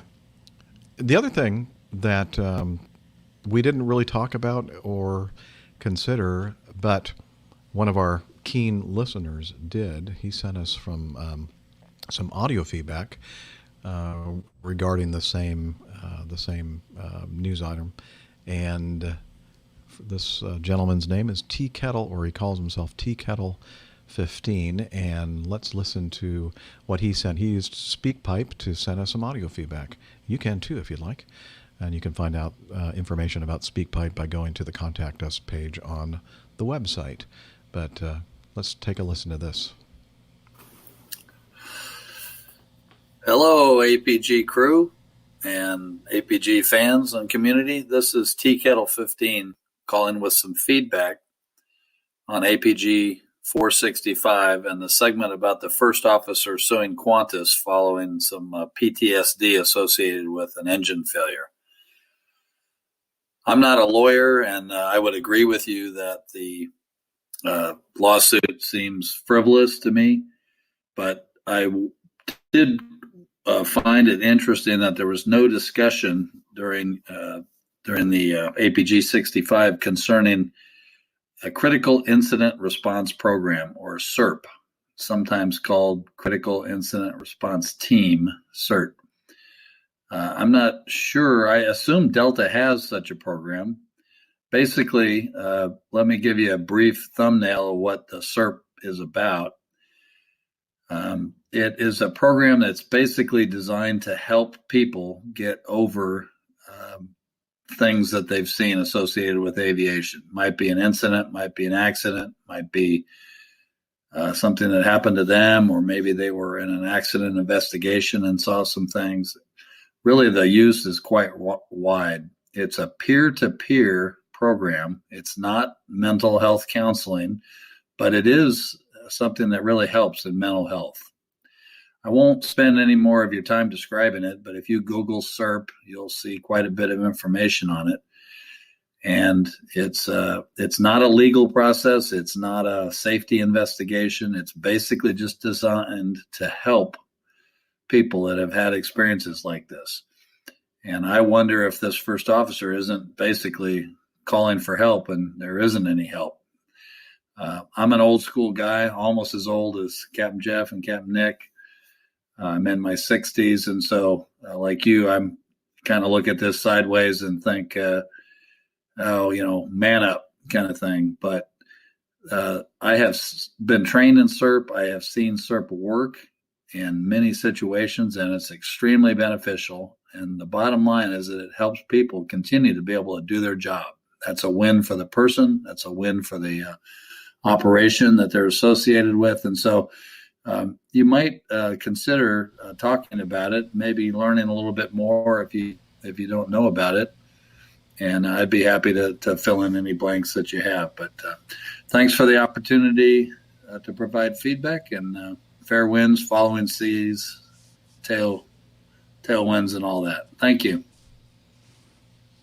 Sounds to me like this is a ex or former military, like Navy pilot or Marine Corps pilot. I would hate to guess and get pilot. it wrong, but I love the call sign, Tea Kettle. Yeah, and I love the falling seas, or I think you said falling seas. That just reminded me of an aircraft carrier. I'm not sure. Anyway, Tea Kettle 15. Thank you very, very much for sending in that audio feedback. And you make a really good point. No, that wasn't. I guess our initial reaction was, like you said, just come on, man up, so to speak. Like, this is what we're trained to do. And I guess we use our own personality and our own personal reaction to, high stress events as our own personal benchmark. And I guess sometimes it's easy to kind of put that on to everyone, assuming that, well, I reacted this way and I handled it like this, and why, doesn't everybody else? And, we know that we're all individuals and we're going to handle things differently. So, and mentioning the CIRP or the CERT program, critical incident response team. Yes. Well, I'm not sure about Delta, but I know at Acme we do have that program, as well. And it's a wonderful program to have. It's there for supporting our peers and helping them work through these kind of traumatic events. And maybe the airline for which this first officer was working didn't have that kind of program. So, yeah, that's an excellent point. What do you think, Nick? Yeah, I do. I don't think our bias against this FO was because they had PTSD. It was because they were suing the airline for the reason, the cause of their PTSD that had stopped them from working. And I personally went, well, I don't think it's down to the airline. It's, if anything, it's down to the engine manufacturer. But you can't sue your airline if they're not at fault. And I think we generated or displayed a sympathy and certainly felt it. For this lady, because you don't want anyone to lose their flying career, least of all because they had an emergency that has brought on a significant effect on their ability to carry out their job. If the airline is to blame, and it's part of Qantas now, that I would be surprised if Qantas, a big airline like Qantas and a responsible airline like Qantas, didn't have one of these programs. My outfit did, and if there had been an incident on an aircraft, we were invariably met by a senior manager who conducted an instant debrief on an empty aircraft. Once the passengers got off, crew together, we would talk through it, and if necessary, individuals would be treated by the company's health department. So that was all in place. Indeed, if we were outstation and there wasn't a senior manager, the captain had a responsibility to conduct one of these debriefs and talk through the incident and explain exactly what happened. Something that was sadly lacking in a feedback an incident we discussed a few shows ago. I'm trying to remember the exact incident now. But no, I agree 100% that you've got to look after your employees. I just don't happen to think that taking your company to court is the way to do it. Having said that, I'm a bit upset that their company, this latest company, didn't look after her better. I don't know if it was... We haven't heard their side of the story, have we? No, we haven't. And I think that she was flying with an affiliated company, like a connection carrier, regional airline, to use the scheme that we have here in the U.S. And perhaps they didn't have one of these kind of programs in place. I'm not sure, but you're right. We did have sympathy for her reaction to this traumatic event, and we were just kind of expressing our gall or our surprise or dismay that she was suing the parent company for a lack of a program or support for this thing. So, but I think these are all good points, and we do. That's one of the great things about the show and this community is that people listen to us and talk about things and say, yeah, but they didn't mention, so T-Cattle 15 took the time, effort to send us that audio feedback, and I do appreciate that. And there are so many things out there in our world, career, aviation career, that are available to us that most of the time, fortunately, we don't have to take advantage of or use. But I'm glad they're out there to help people through whatever it is in their lives they're struggling with. Yeah, and I personally am not going to take myself off the hook for having the opinion that I thought, just as T-Kettle has described, I thought, what on earth is a trained pilot doing, suing their company for something, an emergency that occurred, and I'm going, Well, that's the job we're in. We're there to look after the airplane in case of emergency. Anyone can fly a damned airplane, but a good pilot is the one that can handle it in the event of a serious emergency, and an engine failure is a serious emergency.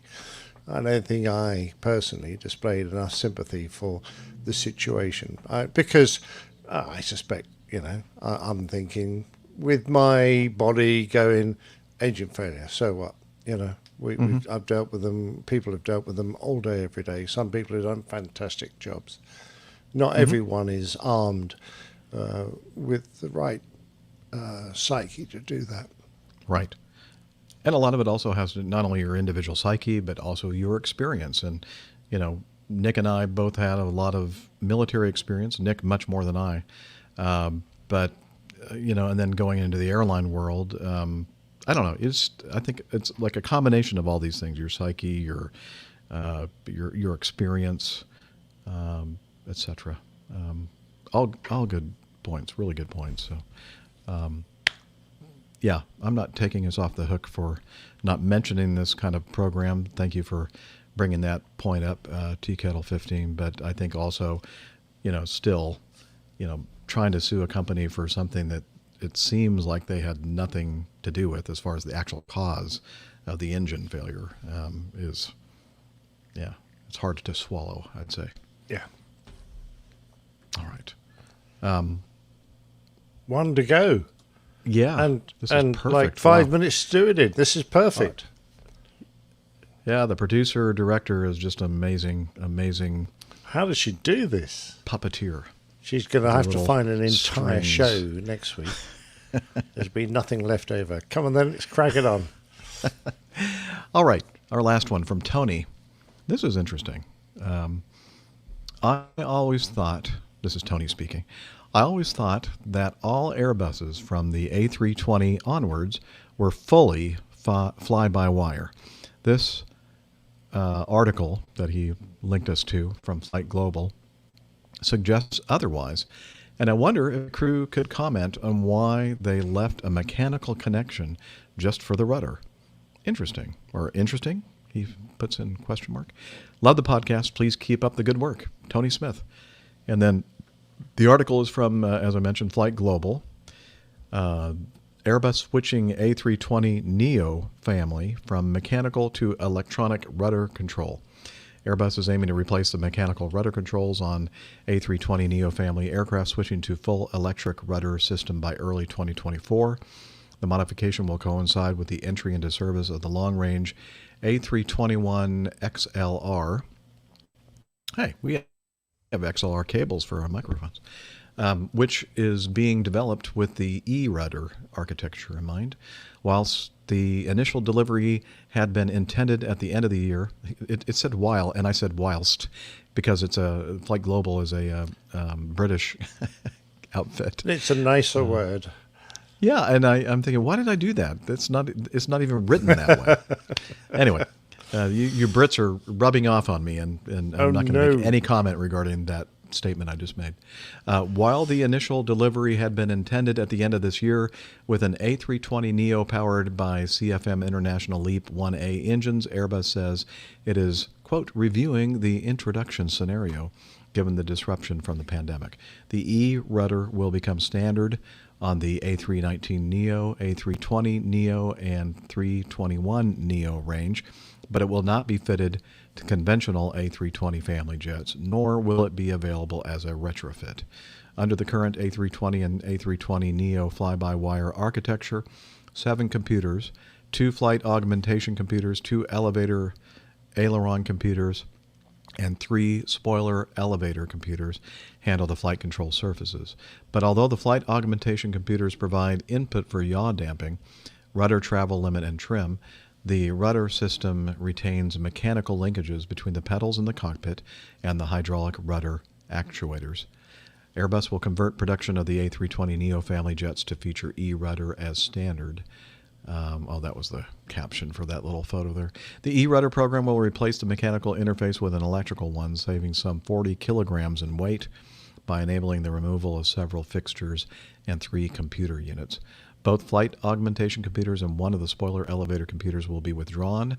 along with the yaw damper and rudder trim actuators and the travel limiter unit. Conversion to the e-rudder system involves installing a new rudder pedal unit in the cockpit, a new rudder position sensor or new rudder position sensors, and a backup control module. And it will be controlled through this is two like elevator going through computer-based training at Airbus again. Yes. Are you still awake? No. I'm listening. Okay. So, bottom line, I am surprised too. I just don't know. I've never been trained on, never flown an Airbus product, and I too thought that fly-by-wire. I know that the ailerons and the elevators are controlled fly-by-wire, but I just assumed that the rudder was too. I didn't realize that was a mechanical. Only. It is. It is controlled fly-by-wire. The mechanical system for the rudder is a backup if the fly-by-wire fails. And that would have to be a complete and utter failure of the fly-by-wire system. When the Airbus was first brought in, Airbus were confident that it was all going to be fine and beaut, but of course they had to introduce this to a generation of pilots who were perhaps a bit more sceptical. They all said, what happens if it all goes tango uniform? It all just falls over. And Airbus said, we have kept an entirely mechanical backup. This allows you to control the aircraft and keep it flying while you fix the computer problem that has happened. And it consisted of a mechanical rudder backup, so you could still control the rudder through a set of rods and pulleys and bits of old-fashioned wire like a 747, and you could control the sorry and you could control I just wish Brick were here. Yes, I know.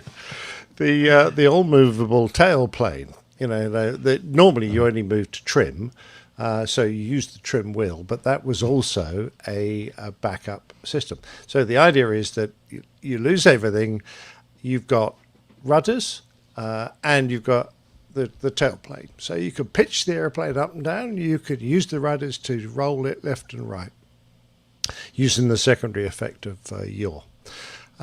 So that allowed you to keep the airplane flying. In fact, we used to become quite good at it because every now and again they would say, right, you've had 15 failures and all the flight controls have stopped. Now you're in mechanical mode, and here you go. And you'd fly it around. We could do turns. We could do an ILS. Landing was a bit of a nightmare because of all the other things you lost. So it's very hard to actually get the airplane onto the ground without bouncing and perhaps lurching off the runway, but we could even do a pretty good job at that. That's not but that wasn't what it was designed for. It was designed just to be there long enough for you to reset all the flight control computers, kill whatever failures that can, get some form of fly-by-wire back. After a while, because this was really introduced as a stopgap, this is a halfway house between full fly-by-wire, they decided that they could do away with the mechanical linkages and replace them with electrical connections to a backup control unit that had independent resources that controlled the rudder. So if your primary system fell down, you had the completely independent backup system on the rudder that was effectively also fly-by-wire, but an independent system that you could use to control the rudder. And that's what's happened here. When we first got the 340s, we had a mechanical backup to our rudders. When we got the 340-600, that had changed to the electrical backup to a rudder backup unit. And that was the change. And they're making the same change now with the next generation of A320. That's all it is. Just out of curiosity, has there ever been a case, an incident, where the mechanical backup system had to be employed to control the airplane? Not that I've ever heard of, Jeff. No, not that I've ever heard of. The flight control system on the Airbus is notoriously reliable, such that even a single computer failure out of the dozens who you have. They say 7. I think that's probably about right, although I thought it was an even number. Perhaps it's 7 on there. And anyway, used to lose the odd computer, and it was usually temporary, and a reset brought it back again. But to lose more than that was incredibly rare. They were so... it was the heart of the airplane, and when they devised it and wrote all the software and used the computers, they were very conservative. And those computers were like 386s because they were incredibly reliable. They didn't need anything faster at the time. They've improved them now, but it's a good thing they were using Windows as well. Oh, wait a minute. No, I don't think they did. Yes, I know. What's going on? Blue screen of death. Hold on a minute. I'm doing an update. Yeah. Would you like to update now? No. Too late. Yeah. We're sorry. Update will be so complete all in this 19 is minutes. a movement from a solely mechanical to a solely electrical form of backup Very control interesting. for the rudder. Well, I'm glad that Tony read the article and said, hey, wait a minute, what's this going on here? And I'm glad that we have an expert to set us straight about this whole thing. I just think it's interesting. I don't recall in this particular article reading anything about backup. They don't really use that word at all. Not saying that it isn't. I'm just saying if they did, maybe people will be able to understand it a little bit better. Yeah, you're right. They haven't explained it brilliantly. They did mention the backup electrical system or the new system. Right. But not the mechanical as a, hey, by the way, the mechanical interface or the mechanical system is a backup system. But maybe they're just assuming that people that are reading this article already know that. Which would be a bad assumption. Possibly. Mind you, I never flew the 320. I'm assuming it was the same as our early 340s. I would assume so as well. The configuration was, generally speaking, the same. So I'm assuming it was configured the same. But well, you never know. That Captain Al might be on the phone any minute now. Already sending us feedback. But which reminds me, I've sent him feedback. So, did you hear about him? He being so rude about military pilots on no on Plane Safety Podcast. Oh, they're terrible. Well, we always usually get awfully darn close to that 50% accuracy, that guarantee we have for you. So there you go. All right. Well, with that, well done, Captain Nick. We have made it through, just the two of us. And I say just the two of us, but we all know that there are 3 of us here, one that you don't see on the video, and you hear from her every now and then, our producer, director, Liz. There's the IPA coming up again. Yeah, sorry. You anyway, need to stop that. I know. Chap. I know it probably would stop it if I stopped drinking, maybe. Beer. Yeah. Anyway, that's it for today's show. We made it through all the news and feedback. Thank you so much for sending it to us. It's very valuable, no matter what type of feedback you send us. We love it, and we also appreciate your financial support as well. So again, if you're thinking about possibly joining the Coffee Fund cadre or the Coffee Bar Fund, or Coffee Bar Club, please head over to our website where you'll find information about the Coffee Fund and other stuff, like more detailed information about the Plain Tales. We have information about the crew and our community, and the community calendar, APG library, merch, the YouTube link for our live broadcast, and so much more. Again, that's airlinepilotguide.com. And we are on social media, and I like to call it the social medias. Yes, absolutely. And we're on Facebook and Instagram. And we there go by the handle Airline Pilot Guy, all one word. So that's that. And you can find us on Twitter, where we are APG Crew. Instagram is also APG Crew, I note. So Facebook, Airline Pilot Guy, Instagram and Twitter, APG Crew. Yes, perfect. All right, thank you very much. We're also on Slack. Did we miss anything, Liz? Okay. All right, thank you. Let's see. Sometimes on the road here, I'm not ever sure that. Oh wait, no, I do hear this. Is got someone in your shower again? Hello, Slack. Okay. Come on over here. Tell us about Slack. APG listeners, please join us on our Slack team. Slack is a communication, coordination, and sharing platform that works on your mobile, laptop, or browser.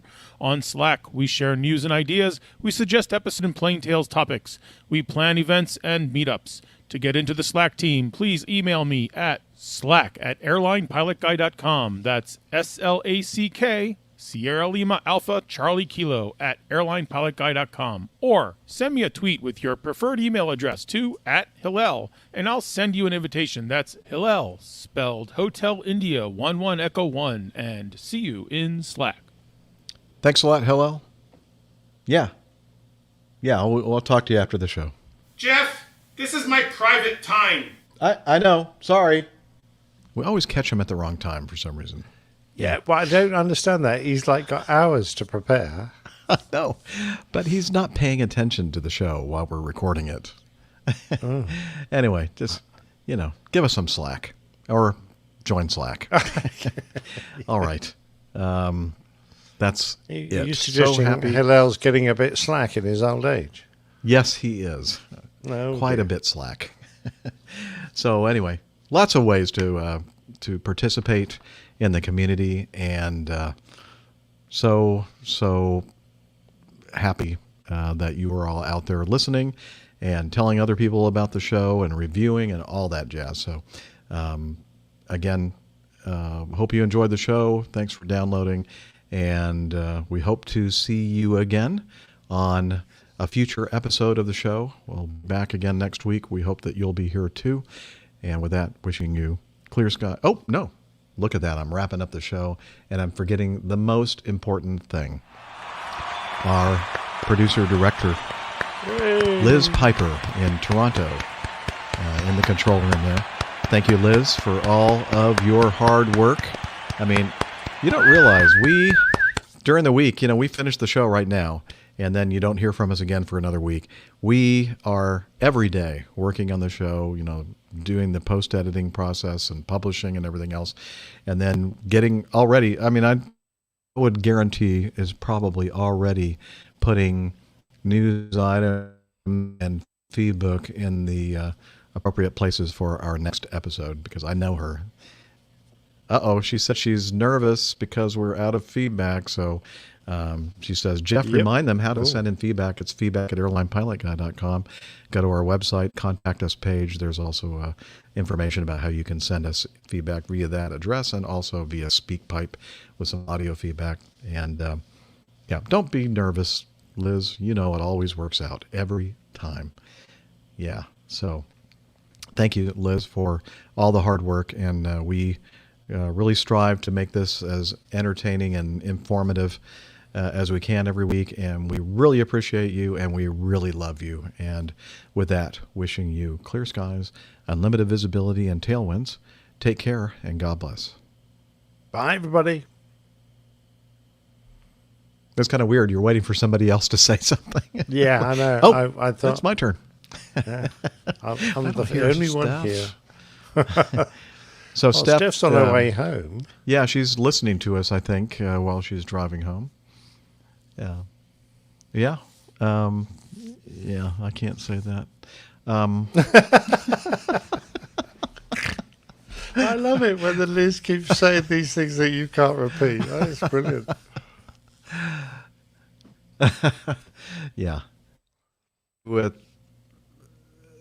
covers on the Jeep. Oh, Steph's driving him topless today. There you go. Ding, ding, ding, ding, ding. You got it. I can't say it, but Nick can. Apparently. The laws obviously aren't the same here. Nick No Filter Anderson is what Liz just said about you.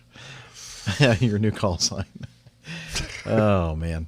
Great show. Thank you, everybody, for keeping us company in the chat room and kind of helping keep us straight. This week. 100%. Oh, look at that. Laura. Show. Thanks, really Laura. Nice praise for us. That is, actually, for Laura, that's pretty praiseworthy. That's actually pretty good. Yeah, we've obviously really impressed her this week. And Neil was impressed too. Yeah, it was okay. Yeah, that's great. Excuse me.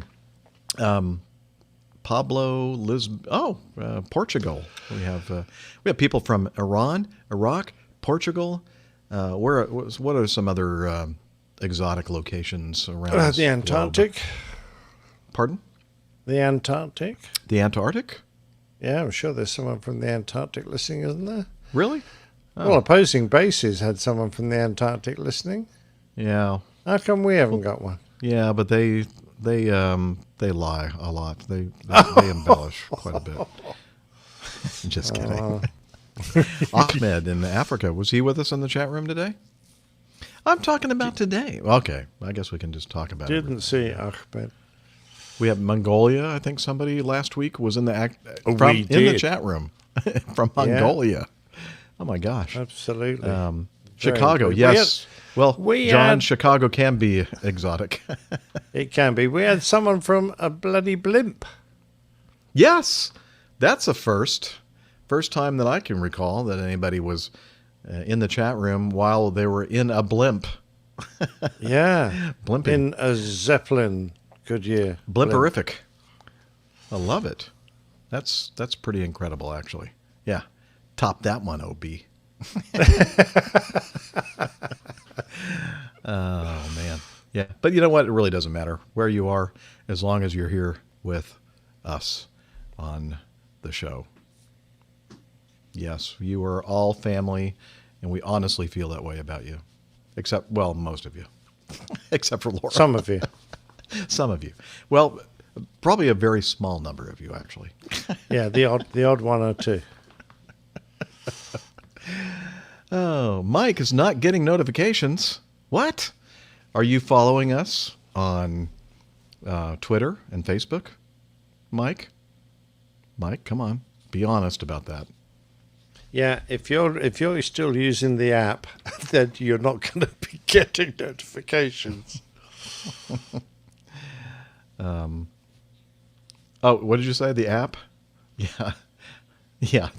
There is no app anymore. Not anymore. I mean, the app still exists somewhere. I think if you haven't deleted it off your phone, it might be there, but it doesn't work anymore. No. So. But I got notifications. Facebook notifications were out yesterday and Twitter, today. Facebook. I think Facebook hates you, Mike Harrington. That's what I think. Yeah. You've probably got your privacy settings such that you only see tweets from yourself. Yeah, and you probably have it so that anything that Facebook considers spam doesn't get notified or displayed. You need to open your heart to the whole world of the social media. Liz says, oh boy, that's scary. So, Liz, do we have enough ideas for show titles? Okay. Good. Then we don't have to rely upon these slugs and slackers and the... Oh, slugs is she? And slackers. Oh, Mike does have the old app. We kid because we love. Aw, that's sweet, Laura. We can see right through that, though. Yeah, pretty phony.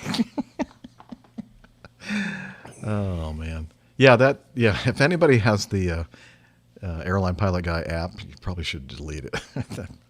It might cause problems. Yeah.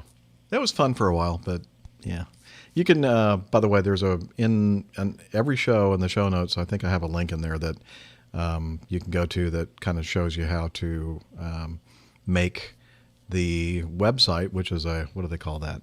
Adaptive website, whether you're looking at it on an iPhone, iPad, or any kind of phone, Appify the Airline Pilot Guy and make it like a app icon on your phone, and so you can do that if you like. So it's sort of like an app. Actually, I think it is better than an app. But anyway, thanks everyone for hanging out with us, and we're just joking around when we act like we're upset with you. We're not. We love that you've taken the time to come and join us, and it's you don't realize what a big part of this whole thing you guys are. So Jake Jones can bugger off.